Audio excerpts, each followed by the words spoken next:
ਵਾਹਿਗੁਰੂ ਜੀ ਕਾ ਖਾਲਸਾ ਵਾਹਿਗੁਰੂ ਜੀ ਕੀ ਫਤਿਹ। Global ਮਿਡਾਸ foundation ਤੇ ਸਾਡਾ ਖਿੜਦਾ ਪੰਜਾਬ ਜਿਹੜੀ ਸਾਡੀ ਦੋਨੋਂ ਇੰਟਰਨੈਸ਼ਨਲ ਜਥੇਬੰਦੀਆਂ ਹੈ। ਅੱਜ ਅਸੀਂ ਸਪੈਸ਼ਲ ਖਾਸ ਗੱਲਬਾਤ ਕਰਨ ਆਏ ਹਾਂ ਜਗਜੀਤ ਸਿੰਘ ਮੁੱਦਰ ਜੀ ਨਾਲ, ਜਿਹੜੇ ਵਰਿਸ਼ਠ ਬਿਜ਼ਨਸਮੈਨ ਵੀ ਹੈ ਤੇ ਕੌਮ ਦੇ ਲਈ, ਸੰਗਤ ਦੇ ਲਈ, ਪੰਥ ਦੇ ਲਈ ਬੜੇ ਸਾਲਾਂ ਤੋਂ ਆਪਣੀ ਸੇਵਾएं ਦਿੱਤੇ ਆ ਰਹੇ ਤੇ ਉਹ ਵੀ ਗੱਲਾਂ ਕਰਦੇ ਆ ਪੰਥ ਦੀ। ਤੇ ਅੱਜ ਉਹਨਾਂ ਦੇ ਨਾਲ रूबरू करते हैं। सत श्री अकाल वीर जी। सत श्री अकाल जी। सबसे पहले तुसी थोड़ा अपने बारे में बताओ ताकि संगत नूं पता चल सके थोड़ा तुहाडे बारे विच। वाहिगुरू जी का खालसा वाहिगुरू जी की फतेह जी। मेरा नाम जगजीत सिंह मुदड़ है जी। मैं एक बिजनेसमैन हैगा और एक समाज सेवी हैगा और मैं डेली ਤੁਸੀਂ ਦੇਖੋਗੇ ਆਪਣੇ ਫੇਸਬੁੱਕ ਤੇ YouTube ਦੇ ਉੱਤੇ ਆਪਣੀਆਂ ਕੁਛ ਨਾ ਕੁਛ ਜਿਹੜੀ ਹੈਗੀ ਹੈ ਸਿੱਖ ਸਮਾਜ ਵਾਸਤੇ ਆਪਣੀ ਵੀਡੀਓ ਪਾਉਂਦਾ ਰਹਿੰਦਾ, ਜਿਹੜੇ ਕਿ ਪੂਰੇ ਦੇ ਪੂਰੇ ਦੇਸ਼ ਭਰ ਦੇ ਵਿੱਚ ਨਹੀਂ ਪੂਰੀ ਦੁਨੀਆ ਦੇ ਵਿੱਚ ਜਿਹੜਾ ਮੈਂ ਮੈਸੇਜ ਦੇਣਾ ਲੋਕਾਂ ਨੂੰ, ਤੇ ਲੋਕਾਂ ਨੂੰ ਵੀ ਅਵੇਅਰਨੈਸ ਹੁੰਦੀ ਹੈਗੀ ਕਿ ਦੇਸ਼ ਦੇ ਵਿੱਚ ਕੀ ਹੋ ਰਿਹਾ ਕੀ ਨਹੀਂ ਹੋ ਰਿਹਾ। ਜਿਸ ਤਰ੍ਹਾਂ ਗੁਰਦੁਆਰਿਆਂ ਦੇ ਵਾਸਤੇ ਮੈਂ ਬੋਲਦਾ ਰਹਿਣਾ, ਐਜੂਕੇਸ਼ਨ ਦੇ ਵਾਸਤੇ ਬੋਲਦਾ ਰਹਿਣਾ, ਮੈਡੀਕਲ ਦੇ ਵਾਸਤੇ ਮੈਂ ਬੋਲਦਾ ਰਹਿਣਾ। ਤੇ ਮੇਰਾ ਇੱਕ ਹੌਬੀ ਵੀ ਹੈਗੀ ਹੈ, ਮੈਂ ਬਿਜ਼ਨਸਮੈਨ ਹੋਣ ਦੇ ਨਾਤੇ ਮੈਂ ਜੋਗਿੰਦਰਾ ਇੰਡਸਟਰੀ ਪ੍ਰਾਈਵੇਟ ਲਿਮਟਿਡ ਦਾ ਮੈਂ CMD ਹੈਗਾ ਜੀ। ਔਰ ਸਾਡੀ ਕੰਪਨੀ ਅਪਰੋਕਸੀਮੇਟਲੀ ਤੁਸੀਂ ਦੇਖੋ ਕਿ 26-27 ਦੇਸ਼ਾਂ ਦੇ ਵਿੱਚ ਅਸੀਂ ਐਕਸਪੋਰਟ ਕਰਦੇ ਹੈਗੇ ਹਾਂ ਔਰ ਦੇਸ਼ ਭਰ ਦੇ ਵਿੱਚ ਵੀ ਅਸੀਂ ਜਿਹੜਾ ਹੈਗਾ ਨਾ ਬਿਜ਼ਨਸ ਕਰਦੇ ਹਾਂ। ਮਸ਼ੀਨਰੀ ਦਾ ਸਾਡਾ ਸਾਰਾ ਕੰਮ ਹੈ। ਇਹ ਜਿਹੜਾ ਵੀ ਮੈਂ ਕੰਮ ਕਰਦਾ ਸਮਾਜ ਸੇਵਾ ਦਾ, ਇਹ ਸਿਰਫ ਮੇਰਾ ਇੱਕ ਸ਼ੌਂਕ ਹੈ ਪਰਸਨਲ, ਜਿਹੜਾ ਮੇਰੇ ਵਿਊਜ਼ ਹੈਗੇ ਨੇ ਜਿਹੜੇ ਮੈਂ ਲੋਕਾਂ ਤੱਕ ਪਹੁੰਚਾਉਣਾ ਚਾਹੁੰਦਾ ਵਾ। ਜਿਸ ਤਰ੍ਹਾਂ ਜਿੰਦਰਪ੍ਰੀਤ ਜੀ ਵੀ ਸਾਡੇ ਕੋਲ ਆਏ ਨੇ ਗਲੋਬਲ ਮਿਡਾਸ ਦੇ ਵਿੱਚ ਵੱਲੋਂ, ਇਹ ਵੀ ਪਹਿਲੇ ਵੀ ਮੇਰਾ ਇੰਟਰਵਿਊ ਲੈ ਚੁੱਕੇ ਹੈਗੇ ਨੇ। ਔਰ ਤੁਸੀਂ ਦੇਖੋ ਕਿ 1984 ਦੇ ਵਿੱਚ ਵੀ ਇੱਕ ਬੜੀ ਵੱਡੀ ਡਾਕੂਮੈਂਟਰੀ ਬਣੀ ਸੀ, ਉਹਦੇ ਵਿੱਚ ਵੀ ਮੇਰਾ ਇੰਟਰਵਿਊ ਇਹਨਾਂ ਨੇ ਦਿੱਤਾ ਸੀਗਾ। ਤੇ ਜੋ ਅੱਜ ਵੀਰ ਜੀ ਸਾਡੇ ਕੋਲ ਅੱਜ ਕੁਐਸਚਨ ਪੁੱਛਣ ਆਏ ਨੇ ਤੇ ਅਸੀਂ ਬਿਲਕੁਲ ਤਿਆਰ ਪਰ ਤਿਆਰ ਹੈ ਜੀ। ਬਹੁਤ ਬਹੁਤ ਧੰਨਵਾਦ। ਤੇ ਪਹਿਲਾ ਮੇਰਾ ਸਵਾਲ ਹੈ, ਕੱਲ ਪਹਿਲੀ ਵਾਰ ਇੰਡੀਆ ਦੇ ਵਿੱਚ ਪੂਰੀ ਅਲੱਗ-ਅਲੱਗ ਲੈਂਗੁਏਜ ਦੇ ਵਿੱਚ ਪ੍ਰਾਈਮ ਮਿਨਿਸਟਰ ਮੋਦੀ ਜੀ ਨੇ ਵੀਰ ਬਾਲ ਦਿਵਸ ਮਨਾਇਆ, ਉਹਦੇ ਬਾਰੇ ਤੁਹਾਡਾ ਕੀ ਕਹਿਣਾ? ਵੀਰ ਜੀ ਬਹੁਤ ਵਧੀਆ ਕੰਮ ਕੀਤਾ ਹੈਗਾ ਕਿ ਜਿਸ ਤਰ੍ਹਾਂ ਅਗਰ ਤੁਸੀਂ ਦੇਖੋ ਕਿ ਦੇਸ਼ ਦੇ ਪ੍ਰਧਾਨ ਮੰਤਰੀ ਜੀ ਨੇ ਪਹਿਲੀ ਵਾਰੀ ਰਾਸ਼ਟਰ ਨੂੰ ਇੱਕ ਜਿਹੜਾ ਹੈਗਾ ਨਾ ਇੱਕ ਮੈਸੇਜ ਦਿੱਤਾ ਹੈਗਾ, ਜਿਹੜਾ ਕਿ ਤੁਸੀਂ ਦੇਖੋ ਕਿ ਸਾਡੇ ਜਿਹੜੇ ਤੁਸੀਂ ਦੇਖੋ ਕਿ ਬਾਬਾ ਜੀ ਜਿਨ੍ਹਾਂ ਨੂੰ ਅਸੀਂ ਕਹਿੰਦੇ ਸੀ, ਜਿਹੜਾ ਵੀਰ ਬਾਲ ਦਿਵਸ ਦੇ ਨਾਂ ਦੇ 'ਤੇ ਜਿਹੜਾ ਮਨਾਇਆ ਗਿਆ ਹੈਗਾ ਕਿ ਵੈਸੇ ਤਾਂ 9 ਸਾਲ ਔਰ 11 ਸਾਲ ਦੇ 7 ਸਾਲ ਔਰ 9 ਸਾਲ ਦੇ ਜਿਹੜੇ ਸੀਗੇ ਉਹ 10ਵੇਂ ਸਾਡੇ ਗੁਰੂ ਸੀਗੇ, ਗੁਰੂ ਗੋਬਿੰਦ ਸਿੰਘ ਜੀ ਦੇ ਉਹਨਾਂ ਦੇ ਸਾਹਿਬਜ਼ਾਦੇ ਸੀਗੇ। ਤੇ ਉਹਨਾਂ ਨੇ ਸਰਹੰਦ ਦੀ ਦੀਵਾਰ ਦੇ ਵਿੱਚ ਤੁਸੀਂ ਦੇਖੋ ਉਹਨਾਂ ਨੂੰ ਨੀਹਾਂ ਦੇ ਵਿੱਚ ਮੁਗਲ ਸ਼ਾਸਕ ਨੇ ਜਿਹੜਾ ਹੈਗਾ ਨਾ ਤੁਸੀਂ ਦੇਖੋ ਉਹਨਾਂ ਨੂੰ ਵਿੱਚ ਚਿਣਾਇਆ ਗਿਆ ਸੀਗਾ। ਤੇ ਉਹਨਾਂ ਦੇ ਜਿਹੜਾ ਹੈਗਾ ਵੀਰ ਬਾਲ ਦਿਵਸ ਦੇ ਨਾਂ ਦੇ ਉੱਤੋਂ ਕੱਲ੍ਹ 26 ਦਸੰਬਰ ਨੂੰ ਜਿਹੜਾ ਹੈਗਾ ਮੇਜਰ ਧਿਆਨ ਚੰਦ ਨੈਸ਼ਨਲ ਸਟੇਡੀਅਮ ਦੇ ਉੱਤੇ ਤੁਸੀਂ ਦੇਖੋ ਹਜ਼ਾਰਾਂ ਦੇ ਲੱਖਾਂ ਦੇ ਤਾਦਾਦ ਦੇ ਵਿੱਚ ਸੰਗਤ ਜੀ ਸੀਗੀ। ਉਹਨਾਂ ਨੇ ਦੇਸ਼ ਦੇ ਪ੍ਰਧਾਨ ਮੰਤਰੀ ਜੀ ਨੇ ਔਰ ਦੇਸ਼ ਦੇ ਗ੍ਰਹਿ ਮੰਤਰੀ ਜੀ ਅਮਿਤ ਸ਼ਾਹ ਜੀ ਨੇ ਜਿਹੜਾ ਇਹ ਪਹਿਲੀ ਵਾਰ ਹੋਇਆ ਹੈਗਾ ਕਿ ਜਿਹੜਾ ਇਤਿਹਾਸ ਦੇ ਵਿੱਚੋਂ ਜਿਹੜੀਆਂ ਗੱਲਾਂ ਛੁਪਾਉਣ ਦੀ ਕੋਸ਼ਿਸ਼ ਕੀਤੀ ਜਾ ਰਹੀ ਸੀਗੀ, ਉਹ BJP ਜਿਹੜੇ ਸਰਕਾਰ ਦੇ ਵੱਲੋਂ ਪ੍ਰਧਾਨ ਮੰਤਰੀ ਜੀ ਮਾਨਨੀ ਸਾਡੇ ਹੈਗੇ ਨਰਿੰਦਰ ਮੋਦੀ ਜੀ ਔਰ ਦੇਸ਼ ਦੇ ਗ੍ਰਹਿ ਮੰਤਰੀ ਜੀ ਉਹਨਾਂ ਵੱਲੋਂ ਇੱਕ ਜਿਹੜਾ ਹੈਗਾ ਬੜਾ ਵੱਡਾ ਪ੍ਰੋਗਰਾਮ ਜਿਹੜਾ ਕੀਤਾ ਗਿਆ, ਜਿਹੜਾ ਬਾਬਾ ਜੀ ਜਿਹੜੇ ਹੈਗੇ ਸੀਗੇ ਸਾਡੇ ਜ਼ੋਰਾਵਰ ਸਿੰਘ ਜੀ ਔਰ ਬਾਬਾ ਫਤਿਹ ਸਿੰਘ ਜੀ ਦਾ ਜਿਹੜਾ ਸ਼ਹਾਦਤ ਦਿਵਸ ਮਨਾਇਆ ਗਿਆ ਔਰ ਬਹੁਤ ਵੱਡਾ ਇੱਕ ਮੈਸੇਜ ਜਿਹੜਾ ਇੱਕ ਦਿੱਤਾ ਗਿਆ ਹੈਗਾ ਕਿ ਪੂਰੇ ਦੇ ਪੂਰੇ ਦੇਸ਼ ਦੇ ਵਿੱਚ ਤੁਸੀਂ ਦੇਖੋ ਕਿ 15 ਲੱਖ ਸਕੂਲਾਂ ਦੇ ਵਿੱਚ ਇਹਦੇ ਵਿੱਚ ਸਵੇਰ ਦੀ ਜਿਹੜੀ ਅਸੈਂਬਲੀ ਹੋਈ ਹੈਗੀ, ਇਹਦੇ ਵਿੱਚ ਜਾਣਕਾਰੀ ਦਿੱਤੀ ਗਈ ਹੈਗੀ ਹੈ।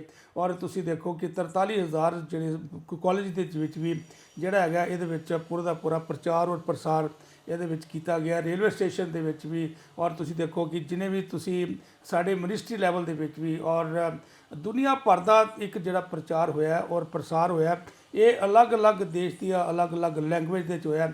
ਕਿਉਂਕਿ ਜਦੋਂ ਅਸੀਂ ਕੋਈ ਵੀ ਇੱਕ ਪੰਜਾਬੀ ਹੈਗੇ ਆ, ਜਦੋਂ ਅਸੀਂ ਪੰਜਾਬੀ ਭਾਸ਼ਾ ਦੇ ਵਿੱਚ ਅਗਰ ਕੋਈ ਦੱਸਣਾ ਚਾਹੁੰਦੇ ਹੈਗੇ ਆ, ਚਾਹੇ ਸ਼ਹਾਦਤ ਹੋਵੇ ਤੇ ਚਾਹੇ ਸਾਡੇ ਗੁਰਪੁਰਬ ਹੋਣ, ਤੇ ਦੂਜੀ ਕੌਮਾਂ ਦੇ ਬੰਦਿਆਂ ਨੂੰ ਨਹੀਂ ਪਤਾ ਲੱਗਦਾ ਕਿ ਇਹ ਬੈਨਰ ਦੇ ਉੱਤੇ ਲਿਖਿਆ ਕੀ ਹੋਇਆ। ਦੇਸ਼ ਦੇ ਪ੍ਰਧਾਨ ਮੰਤਰੀ ਜੀ ਨੇ, ਦੇਸ਼ ਦੇ ਗ੍ਰਹਿ ਮੰਤਰੀ ਜੀ ਨੇ ਇਹ ਬਹੁਤ ਵੱਡਾ ਉਪਰਾਲਾ ਕੀਤਾ ਕਿ ਦੇਸ਼ ਦੇ ਵਿੱਚ ਪੂਰੀਆਂ ਦੀਆਂ ਪੂਰੀਆਂ ਭਾਸ਼ਾ ਦੇ ਵਿੱਚ ਜਿਹੜਾ ਕਿ ਇਹਨਾਂ ਦਾ ਜਿਹੜਾ ਪ੍ਰਚਾਰ ਔਰ ਪ੍ਰਸਾਰ ਜਿਹੜਾ ਕੀਤਾ ਹੈ। ਇਹਦੇ ਵਾਸਤੇ ਅਸੀਂ ਜਿਹੜਾ ਹੈਗਾ ਦੇਸ਼ ਦੇ ਪ੍ਰਧਾਨ ਮੰਤਰੀ ਨਰਿੰਦਰ ਮੋਦੀ ਜੀ ਔਰ ਦੇਸ਼ ਦੇ ਗ੍ਰਹਿ ਮੰਤਰੀ ਜੀ ਅਮਿਤ ਸ਼ਾਹ ਜੀ ਦਾ ਬਹੁਤ ਬਹੁਤ ਧੰਨਵਾਦ ਕਰਦੇ ਹਾਂ। ਅਸੀਂ ਉਹਨਾਂ ਕੋਲ ਇੱਕ ਗੁਜ਼ਾਰਿਸ਼ ਹੋਰ ਵੀ ਕਰਾਂਗੇ ਕਿ ਜਿਹੜਾ ਵੀਰ ਬਾਲ ਦਿਵਸ ਦਾ ਜਿਹੜਾ ਨਾਂ ਹੈਗਾ, ਇਹ ਅਸੀਂ ਜਦ ਤੱਕ ਅਸੀਂ ਜਦੋਂ ਛੋਟੇ ਹੁੰਦੇ ਸੁਣਦੇ ਆਏ ਹਾਂ ਤੇ ਅੱਜ ਤੱਕ ਅਸੀਂ ਬਾਬਾ ਜ਼ੋਰਾਵਰ ਸਿੰਘ ਜੀ ਔਰ ਬਾਬਾ ਫਤਿਹ ਸਿੰਘ ਜੀ ਹੀ ਕਹਿੰਦੇ ਰਹੇ ਹਾਂ।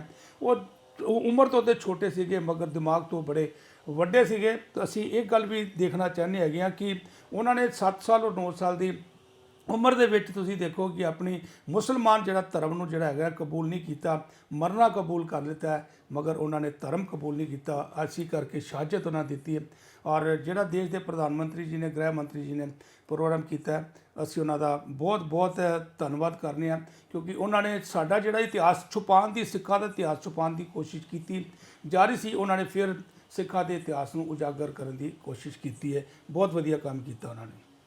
ਤੇ ਹੁਣੇ ਹੀ ਦਿੱਲੀ ਵਿੱਚ MCD ਇਲੈਕਸ਼ਨਸ ਕੰਕਲੂਡ ਹੋਏ ਹੈ ਤੇ ਬੜੇ ਸਾਰੇ ਲੋਕਾਂ ਦਾ ਕਹਿਣਾ ਹੈ ਕਿ ਕੰਟਰੋਵਰਸੀ ਪੈ ਰਹੀ ਹੈ ਕਿ ਦਿੱਲੀ ਸਿੱਖ ਗੁਰਦੁਆਰਾ ਮੈਨੇਜਮੈਂਟ ਕਮੇਟੀ ਬਾਹਰ ਆਈ ਤੇ ਉਹਨਾਂ ਨੇ ਖੁੱਲ੍ਹਾ ਸਮਰਥਨ ਦਿੱਤਾ BJP ਨੂੰ। ਇਹ ਬੜੀ ਅਹਿਮ ਵਜ੍ਹਾ ਹੈ ਜਿਹੜੀ ਵਜ੍ਹਾ ਤੋਂ BJP ਹਾਰ ਗਈ ਦਿੱਲੀ MCD ਇਲੈਕਸ਼ਨ, ਤੇ ਇਹਦੇ ਬਾਰੇ ਤੁਹਾਡਾ ਕੀ ਕਹਿਣਾ? ਵੀਰ ਜੀ, ਸਵਾਲ ਇਹ ਪੈਦਾ ਹੁੰਦਾ ਹੈ ਕਿ BJP ਇਲੈਕਸ਼ਨ ਹਾਰ ਗਈ। ਇਹਦੇ ਵਿੱਚ ਇਲੈਕਸ਼ਨ ਹਾਰਨ ਦੇ ਵਿੱਚ ਕਈ ਚੀਜ਼ਾਂ ਐਸੀਆਂ ਹੁੰਦੀਆਂ ਕਿ ਜਿਹੜੇ ਸਿੱਖਾਂ ਦੇ ਜਿਹੜੇ ਦਿਲ ਦੇ ਵਿੱਚ ਬੜੇ ਵੱਡੇ ਜ਼ਖਮ ਹੋਏ ਨੇ। ਅੱਜ ਤੁਸੀਂ ਦੇਖੋ ਕਿ ਦਿੱਲੀ ਸਿੱਖ ਗੁਰਦੁਆਰਾ ਮੈਨੇਜਮੈਂਟ ਕਮੇਟੀ ਦਾ ਪਹਿਲੇ ਪ੍ਰਧਾਨ ਸੀਗੇ ਮਨਜਿੰਦਰ ਸਿੰਘ ਸਿਰਸਾ। मजिंदर सिंह सिरसा जी ਜਿਹੜੇ पहले तो कहते थे कि सर नहीं झुकाएंगे, सरकार के सामने कटवा देंगे, सिर लवा देंगे, सर नहीं झुकाएंगे, किसी कीमत पे सर नहीं झुकाएंगे। तो अज जो दिल्ली सिख गुरुद्वारा मैनेजमेंट कमेटी दूजी सरमोर संस्था हैगी है, सब तो पहले SGPC हैगी, दूजी दिल्ली सिख गुरुद्वारा मैनेजमेंट कमेटी का जोड़ा अगर प्रधान अगर एडा वड्डा गुरु तेग बहादुर साहब के स्थान के उत्तों अगर एडी वड्डे तुसीं देखो कि शीशगंज गुरुद्वारे दे विचों अगर एडी वड्डा एक मैसेज दे रहा पूरे दे पूरे वर्ल्ड दे विच कि मैं असी सिर नहीं झुकावांगे, नहीं झुकावांगे, नहीं झुकावांगे। तो थोड़े दिनों बाद ही सानू पता लगता है कि जिहड़े दिल्ली सिख गुरुद्वारा मैनेजमेंट कमेटी के मजिंदर सिंह सिरसा जिहड़ा है ना दिल्ली सिख गुरुद्वारा मैनेजमेंट कमेटी तो रिजाइन दे के तो उन्होंने BJP पार्टी नूं जिहड़ा ज्वाइन कर लिता। और उहदे विच दूजी गल हैगी है कि वो ज्वाइन कर लिता, ये भी बड़ा वड्डा एक धक्का सीगा सिख कौम दे वास्ते। उन्होंने बहुत वड्डा एक तुसीं देखो कि सिख कौम नूं एक धोखा दिता सीगा। और अज वही अगर BJP पार्टी ने तुसीं देखो कि अपनी जिहड़ा हैगा प्रचार वास्ते जिहड़ा हैगा मजिंदर सिंह सिरसा नूं उतारिया सीगा ते मजिंदर सिंह सिरसा ने MCD दी वोटां दे विच जिहड़ी हैगी जाके जो इन्नी गल कही सी अगे ना कि जे अगर तुसीं सिख अगर वोट BJP नूं नहीं पाओगे तो तुहाडा खून जिहड़ा हैगा लाल नहीं होएगा, असीं तुहाडा खून सफेद समझांगे। सिख इस चीज़ तो बड़े नाराज़ सीगे कि बई जिहड़ा बंदा गुरु तेग बहादुर साहब के स्थान के उत्ते इन्नी गल कह रहा है कि बई आपां सरकार के सामने नहीं चुकांगे, नहीं चुकांगे, नहीं चुकांगे, सरकार नूं गालां कढदा सीगा। अज सरकार दे विच अगर BJP दे विच आ गया तो फिर अज की तरीक च अगला कहता है कि तुहाडा खून सफेद होएगा जे तुसीं अगर ये जिहड़ा हैगा तुसीं अगर BJP नूं वोट नहीं पाओगे। क्योंकि सिखां दे दिलां दे विच इंद्रप्रीत जी बड़ा वड्डा दुख भी सीगा कि जिहड़ा एडा वड्डा मजिंदर सिंह सिरसा ने जो एक कांड कीता हैगा ना दिल्ली सिख गुरुद्वारा मैनेजमेंट कमेटी का प्रधान होकर पहले तो दुनिया भर दी गालां कड्डियां, किसान मोर्चे ते भी गालां कड्डियां, देश के प्रधानमंत्री नूं गालां कड्डियां। अज एक मिनट दे विच ही पलटा लग गया तो फिर ਜਿਹੜੀ ਸਿੱਖ ਹੈਗੇ ਨੇ ਸਿੱਖ ਜਿਹੜੀ ਹੈਗੀ ਨੇ ਸਮਝਦੇ ਨੇ ਕਿ ਜਿਹੜਾ ਬੰਦਾ ਸਾਡਾ ਸਟੇਜ ਤੇ ਬੋਲਦਾ ਪਿਆ ਹੈਗਾ ਇਹਦਾ ਮਤਲਬ ਕਿ ਇਹ ਆਪਣੀ ਸਿੱਖ ਕੌਮ ਦਾ ਨਹੀਂ ਹੈਗਾ ਤੇ ਕਿਸੇ ਦਾ ਵੀ ਨਹੀਂ ਰਹੇਗਾ। ਇਸ ਕਰਕੇ ਸਿੱਖਾਂ ਨੇ ਵੋਟ ਜਿਹੜੀ ਹੈਗੀ ਹੈ BJP ਨੂੰ ਨਾ ਪਾ ਕੇ, ਕਿਉਂਕਿ ਕਾਂਗਰਸ ਨੂੰ ਤਾਂ ਪਾਣੀ ਨਹੀਂ ਸੀ ਵੋਟ, क्योंकि कांग्रेस ने तो एडा वड्डा 1984 के साढ़े नाल घल्लूकारा किया तो कांग्रेस में तो सिख कभी वोट नहीं पाएगा। और जी BJP नूं सिखा ने वोट इस करके नहीं पाई क्योंकि मजिंदर सिंह सिरसा हो गया, दिल्ली सिख गुरुद्वारा मैनेजमेंट कमेटी का प्रधान जी अज की तरीक हरमीत सिंह कालका हो गया। इन्होंने भी खुल के समर्थन दिता है कि जे असीं खुल के पहले तो कहते सी असीं BJP के नाल नहीं है, BJP के नाल नहीं है, मगर ऐन मौके के उत्ते आके फिर BJP नूं ही जिहड़ा बड़ा वड्डा समर्थन दिता। उहदे विच होया कि BJP नूं जिहड़ी वोट तो पई कोई नहीं, कांग्रेस नूं वोट पानी कोई नहीं सी तो सारा का सारा फायदा जिहड़ा है आम आदमी पार्टी लै गई। और आम आदमी पार्टी तुहाडे सामने तुसीं देखो कि अज जिहड़ी हैगी MCD दे विच जित गए, बड़ी भारी मोटा दे उत्ते जित के आई हैगी। ये सब तो वड्डा रोल जिहड़ा हैगा सीगा अगर मजिंदर सिंह सिरसा नूं अगर मंचा दे उत्ते ना अगर प्रचार प्रसार वास्ते भेजिया जांदा तो शायद अगर जो अज रिजल्ट BJP का होया ये ना हुंदा मेरी सोच के मुताबिक। एक कैंपेन और भी ਚੱਲਿਆ ਸੀ ਕਿ ਬੜੀ ਸਾਰੀ ਜਗ੍ਹਾ ਇਹ ਵੀ ਕੀਤਾ ਕਿ ਗੱਲ ਕਿ ਜਿਹੜੇ ਲੋਕ ਬੰਦੀ ਸਿੱਖਾਂ ਦੀ ਗੱਲਾਂ ਨਾ ਕਰਾਂਗੇ ਤੇ ਅਸੀਂ ਸੰਗਤ ਤੋਂ ਅਪੀਲ ਕਰਦੇ ਹਾਂ ਕਿ ਉਹ ਵੋਟ ਨਾ ਡਾਲੇ। ਤੇ ਵੋਟ ਨਾ ਡਾਲਣਾ ਤੇ ਬੰਦੀ ਸਿੱਖਾਂ ਦਾ ਇਹ ਇਲੈਕਸ਼ਨ ਦੇ ਨਾਲ ਕੀ ਸੰਬੰਧ ਹੈ? ਮੇਰੇ ਹਿਸਾਬ ਦੇ ਨਾਲ ਇੰਦਰਪ੍ਰੀਤ ਜੀ ਕਿ ਜਿਹੜਾ ਕਿ MCD ਦਾ ਇਲੈਕਸ਼ਨ ਇੱਕ ਅਲੱਗ ਗੱਲ ਹੈਗੀ ਸੀਗੀ ਔਰ ਜਿਹੜਾ ਬੰਦੀ ਸਿੱਖਾਂ ਦਾ ਜਿਹੜਾ ਹੈਗਾ ਨਾ ਮੈਟਰ ਅਲੱਗ ਹੈਗਾ ਸੀਗਾ। ਕਦੀ ਵੀ ਇਹਦੇ ਵਿੱਚ ਅਗਰ ਨਹੀਂ ਜੋੜਨਾ ਚਾਹੀਦਾ ਸੀਗਾ ਸਾਨੂੰ। ਔਰ ਅਗਰ ਮੈਨੂੰ ਪਤਾ ਹੈ ਤੁਸੀਂ ਕਿਹਦੀ ਗੱਲ ਕਰਦੇ ਪਏ ਹੋ, ਤੁਸੀਂ ਪਰਮਜੀਤ ਸਿੰਘ ਸਰਨਾ ਜੀ ਦੀ ਗੱਲ ਕਹਿੰਦੇ ਪਏ ਹੋ, ਜਿਨ੍ਹਾਂ ਨੇ ਕਿਹਾ ਸੀਗਾ ਕਿ ਜੇ ਅਗਰ ਬੰਦੀ ਸਿੱਖਾਂ ਦੀ ਗੱਲ ਜਿਹੜਾ ਕਰੇਗਾ ਅਸੀਂ ਉਹਨਾਂ ਦੇ ਨਾਲ ਹੋਵਾਂਗੇ, ਜਿਹੜਾ ਬੰਦੀ ਸਿੱਖਾਂ ਦੀ ਗੱਲ ਅਗਰ ਨਹੀਂ ਕਰੇਗਾ ਤੇ ਅਸੀਂ ਉਹਦੇ ਨਾਲ ਨਹੀਂ ਹੋਵਾਂਗੇ। ਇਹਦੇ ਵਿੱਚ ਉਹਨਾਂ ਨੇ ਜੋ ਕਿਹਾ ਉਹ ਆਪਣੀ ਜਗ੍ਹਾ ਤੇ ਠੀਕ ਕਿਹਾ ਹੋਏਗਾ। ਮੇਰੀ ਸੋਚ ਦੇ ਹਿਸਾਬ ਦੇ ਨਾਲ ਕਿ ਐਮਸੀਡੀ ਦੇ ਇਲੈਕਸ਼ਨ ਦੇ ਨਾਲ ਬੰਦੀ ਸਿੱਖਾਂ ਦਾ ਕੋਈ ਵੀ ਤਾਲਮੇਲ ਨਹੀਂ ਸੀ ਬਣਦਾ ਹੈਗਾ। ਹੁਣ ਜੇ ਤੁਸੀਂ ਵੋਟ ਨਹੀਂ ਪਾਈ ਦੀ ਵੀ ਤੇ ਉਹਦੇ ਵਿੱਚ ਫਿਰ ਕੀ ਹੋ ਗਿਆ। ਹੁਣ ਮੈਂ ਕੀ ਕਿਹਾ ਤੁਹਾਨੂੰ ਪਹਿਲੇ, ਬੀਜੇਪੀ ਨੂੰ ਤੇ ਵੋਟ ਇਸ ਕਰਕੇ ਨਹੀਂ ਪਾਈ ਕਿਉਂਕਿ ਮਨਜਿੰਦਰ ਸਿੰਘ ਸਿਰਸਾ ਦੇ ਕਾਰਨ ਬੀਜੇਪੀ ਨੂੰ ਵੋਟ ਨਹੀਂ ਪਾਈ। ਕਾਂਗਰਸ ਨੂੰ ਵੋਟ ਇਸ ਕਰਕੇ ਨਹੀਂ ਪਾਣੀ ਸੀ ਕਿਉਂਕਿ ਕਾਂਗਰਸ ਦੇ ਨਾਲ ਸਾਡਾ ਕੱਲੂਕਾਰਾ ਬੜਾ ਵੱਡਾ ਚੱਲਦਾ ਪਿਆ ਹੈਗਾ। ਔਰ ਇਹ ਸਾਰੀ ਦੀ ਸਾਰੀ ਜਿਹੜੀ ਵੋਟ ਜਿਹੜੀ ਹੈਗੀ ਇਹ ਆਮ ਆਦਮੀ ਨੂੰ ਪੈ ਗਈ ਹੈਗੀ ਤੇ ਆਮ ਆਦਮੀ ਤੁਹਾਡੇ ਸਾਹਮਣੇ ਜਿੱਤ ਕੇ ਆਈ ਹੋਈ ਹੈਗੀ। ਔਰ ਤੁਸੀਂ ਦੇਖੋ ਕਿ ਹੁਣ ਆਮ ਆਦਮੀ ਪਾਰਟੀ ਦੇ ਵਿੱਚ ਜਿਹੜਾ ਹੈਗਾ, ਤੁਸੀਂ ਦੇਖੋ ਮੇਅਰ ਦਾ ਵੀ ਇਲੈਕਸ਼ਨ ਹੁਣ ਹੋਣ ਜਾਂਦੇ ਪਏ ਹੈਗੇ ਨੇ, ਉਹਦੇ ਵਿੱਚ ਵੀ ਤੁਸੀਂ ਦੇਖੋ ਕਿ ਜਿਹੜਾ ਮੇਅਰ ਦੇ ਵਿੱਚ ਵੀ ਜਿਹੜੀ ਕਿ ਬੜੀ ਜੱਦੋਜਹਿਦ ਹੁੰਦੀ ਪਈ ਹੈਗੀ। ਦੇਖਦੇ ਆਉਣ ਵਾਲੇ ਦਿਨਾਂ ਵਿੱਚ ਕੀ ਹੁੰਦਾ ਹੈਗਾ। ਦੂਜਾ ਮੇਰਾ ਸਵਾਲ ਹੈ ਕਿ ਦਿੱਲੀ ਸਿੱਖ ਗੁਰਦੁਆਰਾ ਮੈਨੇਜਮੈਂਟ ਕਮੇਟੀ ਦਾ 100 ਕਰੋੜ ਤੋਂ 125 ਕਰੋੜ ਬਜਟ ਵੱਧ ਗਿਆ ਹੈ ਅਤੇ ਇਹਦੇ ਵਿੱਚ ਅਸੀਂ ਪੂਰੇ ਦਿੱਲੀ ਵਿੱਚ ਪਿਛਲੇ 2 ਸਾਲ ਤੋਂ ਜਿਹੜੀ ਸੇਵਾ ਕਰ ਰਹੇ ਸੰਗਤ ਦੀ, ਅਤੇ ਇੱਕ ਸਰਵੇ ਕਰਕੇ ਨਿਕਲ ਆਇਆ ਕਿ ਬੜੇ ਸਾਰੀ ਜਗ੍ਹਾ ਦੇ ਵਿੱਚ 8 ਤੋਂ 10,000 ਰੁਪਏ ਸੈਲਰੀ ਹੈਗੀ ਜਿਹੜੇ ਸੇਵਾਦਾਰ ਹੈ ਔਰ ਆਪਣੇ ਗੁਰੂ ਘਰ ਦੀ ਸੇਵਾ ਵਿੱਚ ਲੱਗੇ। ਇਹਦੇ ਬਾਰੇ ਵਿੱਚ ਤੁਸੀਂ ਕੀ ਕਹਿਣਾ ਚਾਹੋਗੇ? ਵੀਰ ਜੀ, ਸਭ ਤੋਂ ਪਹਿਲਾਂ ਤਾਂ ਸਾਡੀ ਸਿੱਖ ਕੌਮ ਦੇ ਵਿੱਚ ਨਾ ਇੱਕ ਬੜੀ ਵੱਡੀ ਇੱਕ ਘਾਟ ਹੈਗੀ ਹੈ ਕਿ ਜਿਹੜੇ ਅਗਰ ਤੁਸੀਂ ਦੇਖੋ ਕਿ ਇੱਕ ਤਕਰੀਬਨ 975 ਕਰੋੜ ਦਾ ਜਿਹੜਾ ਬਜਟ ਜਿਹੜਾ ਹੈਗਾ ਐਸਜੀਪੀਸੀ ਦਾ ਹੈਗਾ ਔਰ 125 ਕਰੋੜ ਰੁਪਏ ਦਾ ਜਿਹੜਾ ਬਜਟ ਹੈਗਾ ਦਿੱਲੀ ਸਿੱਖ ਗੁਰਦੁਆਰਾ ਮੈਨੇਜਮੈਂਟ ਕਮੇਟੀ ਦਾ ਹੈਗਾ। ਸਵਾਲ ਇਹ ਪੈਦਾ ਹੁੰਦਾ ਹੈ ਕਿ ਜੇ ਅਗਰ ਦਿੱਲੀ ਸਿੱਖ ਗੁਰਦੁਆਰਾ ਮੈਨੇਜਮੈਂਟ ਕਮੇਟੀ ਕੋਲ 125 ਕਰੋੜ ਦਾ ਬਜਟ ਹੈਗਾ, ਇਹਦੇ ਵਿੱਚ ਐਜੂਕੇਸ਼ਨ ਦਾ ਬੇੜਾ ਗਰਕ ਕਰ ਦਿੱਤਾ ਇਹਨਾਂ ਨੇ। ਇਹਦੇ ਵਿੱਚ ਤੁਸੀਂ ਦੇਖੋ ਮੈਡੀਕਲ ਦਾ ਕਹਿੰਦੇ ਤੇ ਨੇ ਕਿ ਸਾਡਾ ਮੈਡੀਕਲ ਦਾ ਬੜਾ ਵਧੀਆ ਕਰਦੇ ਪਏ ਆ। ਇਹ ਉਹਨਾਂ ਨੂੰ ਇੱਕ ਫਾਇਦਾ ਦਿੰਦੇ ਪਏ ਨੇ ਜਿਹੜੇ ਕਿ ਇਹਨਾਂ ਦੇ ਆਪਣੇ ਬੰਦੇ ਹੈਗੇ ਨੇ। 125 ਕਰੋੜ ਦੇ ਬਜਟ ਦੇ ਨਾਲ ਤੁਸੀਂ ਦੇਖੋ ਕਿ ਨੌਕਰੀਆਂ ਵੀ ਇਹ ਜਿਸ ਪ੍ਰਕਾਰ ਨਾਲ ਅਗਰ ਇਹ ਦੇਣਾ ਚਾਹਣ ਤੇ ਦੇ ਸਕਦੇ ਨੇ, ਮਗਰ ਇਹ ਬਿਲਕੁਲ ਵੀ ਨਹੀਂ ਦਿੰਦੇ ਹੈਗੇ। ਦੂਜੀ ਗੱਲ ਹੈਗੀ ਕਿ ਅੱਜ ਦੀ ਤਰੀਕ 'ਚ ਅਸੀਂ ਦੇਖਦੇ ਹੈਗੇ ਹਾਂ ਕਿ ਗੁਰਦੁਆਰਿਆਂ ਦੇ ਵਿੱਚ ਲੰਗਰ ਤੇ ਬੜਾ ਵਧੀਆ ਲਗਾ ਦਿੰਦੇ ਆ। ਸਾਡੇ ਲੰਗਰ ਚੱਲਦੇ ਪਏ ਹੈਗੇ ਨੇ। 2% ਅਸੀਂ ਸਿੱਖ ਹੈਗੇ ਆ, 98% ਸਾਡੀਆਂ ਕੁਰਬਾਨੀਆਂ ਹੈਗੀਆਂ, ਮਗਰ ਅਸੀਂ ਹੈਗੇ ਕਿੱਥੇ ਆ, ਖੜੇ ਕਿੱਥੇ ਹੈਗੇ ਅਸੀਂ ਅੱਜ ਦੀ ਤਰੀਕ ਦੇ ਵਿੱਚ ਅਗਰ ਅਸੀਂ ਕਿਸੇ ਵੀ ਤੁਸੀਂ ਦੇਖੋ ਪੋਲੀਟੀਕਲ ਬੇਸ ਦੇ ਵਿੱਚ ਜਾਈਏ ਤੇ ਅਸੀਂ ਕਿਤੇ ਵੀ ਨਹੀਂ ਖੜੇ। ਅਸੀਂ ਨਮਕ ਦੇ ਵਿੱਚ ਜਿਵੇਂ ਆਟੇ ਦੇ ਵਿੱਚ ਨਮਕ ਹੁੰਦਾ ਉਸ ਤਰੀਕੇ ਨਾਲ ਹੈਗੇ ਆ। ਅੱਜ ਸਾਡੇ ਗੁਰਦੁਆਰੇ ਦੇ ਜਿਹੜੇ ਸੇਵਾਦਾਰ ਹੈਗੇ ਨੇ 8,000 ਰੁਪਈਆ ਮਾਤਰ ਉਹਨਾਂ ਦੀ ਜਿਹੜੀ ਤਨਖਾਹ ਹੈਗੀ ਹੈ। ਔਰ 8,000 ਰੁਪਏ ਦੇ ਨਾਲ ਤੁਸੀਂ ਮੈਨੂੰ ਇੱਕ ਗੱਲ ਦੱਸੋ ਕਿ ਜਿਹੜਾ ਵੀ ਅਗਰ ਕੋਈ ਜਾਏਗੀ, ਸੰਗਤ ਜਾਏਗੀ, ਕੁਛ ਉਹਨਾਂ ਨੂੰ ਦੇ ਵੀ ਦੇਗੀ। ਫਰਜ਼ ਕਰੋ ਅੱਜ ਦੀ ਤਰੀਕ ਵਿੱਚ ਹੋਟਲ ਦੇ ਵਿੱਚ ਵੀ ਅਗਰ ਕੋਈ ਬੰਦਾ ਵੇਟਰ ਹੁੰਦਾ, ਵੇਟਰ ਦੀ ਤਨਖਾਹ ਨਹੀਂ ਹੁੰਦੀ, ਵੇਟਰ ਤਨਖਾਹ 'ਤੇ ਵੀ ਹੁੰਦਾ। ਜਦੋਂ ਅਸੀਂ ਖਾਣਾ ਖਾਣ ਜਾਂਦੇ ਹਾਂ ਅਸੀਂ ਉਹਨੂੰ ਟਿਪ ਵੀ ਦੇ ਕੇ ਆਉਂਦੇ ਹਾਂ, ਅਤੇ ਕਿਆ ਜਿਹੜਾ ਹੋਟਲ ਦਾ ਮਾਲਕ ਉਹਦੇ ਕੋਲ ਟਿਪ ਲੈ ਲੈਂਦਾ? ਨਹੀਂ ਲੈ ਲੈਂਦਾ। ਸਾਡੇ ਗੁਰਦੁਆਰਿਆਂ ਦੇ ਵਿੱਚ ਸਭ ਤੋਂ ਵੱਡੀ ਪ੍ਰੋਬਲਮ ਇਹ ਹੈਗੀ ਹੈ, ਸੇਵਾਦਾਰਾਂ ਨੂੰ 8,000 ਰੁਪਏ ਤਨਖਾਹ ਦਿੰਦੇ ਹੈਗੇ ਨੇ, ਉਸ ਤੋਂ ਬਾਅਦ ਕਹਿੰਦੇ ਨੇ ਲੰਗਰ ਪਾਣੀ ਤੁਹਾਨੂੰ ਇੱਥੋਂ ਦੀ ਤੁਹਾਨੂੰ ਛਕਾਇਆ ਜਾਂਦਾ ਹੈਗਾ। ਹੁਣ 8,000 ਰੁਪਏ ਦੇ ਨਾਲ ਅਗਰ ਉਹਨਾਂ ਨੂੰ ਉੱਤੇ 8,000 ਰੁਪਏ ਸਮਝ ਲਓ ਉੱਤੇ ਵੀ ਹੋ ਜਾਂਦਾ, 16,000 ਰੁਪਏ ਦੇ ਨਾਲ ਉਹ ਨਾ ਤਾਂ ਆਪਣਾ ਘਰ ਚਲਾ ਸਕਦਾ ਹੈ, ਨਾ ਆਪਣੇ ਬੱਚੇ ਨੂੰ ਐਜੂਕੇਸ਼ਨ ਦੇ ਸਕਦਾ। ਉਹ ਜੇ ਆਪਣੇ ਬੱਚੇ ਨੂੰ ਐਜੂਕੇਸ਼ਨ ਨਹੀਂ ਦੇਗਾ ਤਾਂ ਉਹਦਾ ਬੱਚਾ ਅਨਪੜ੍ਹ ਰਹੇਗਾ। ਹੁਣ ਅੱਜ ਮੈਂ ਕਈ ਸੇਵਾਦਾਰ ਗੁਰਦੁਆਰਿਆਂ ਦੇ ਸੇਵਾਦਾਰਾਂ ਨਾਲ ਗੱਲ ਕੀਤੀ ਹੈਗੀ ਹੈ।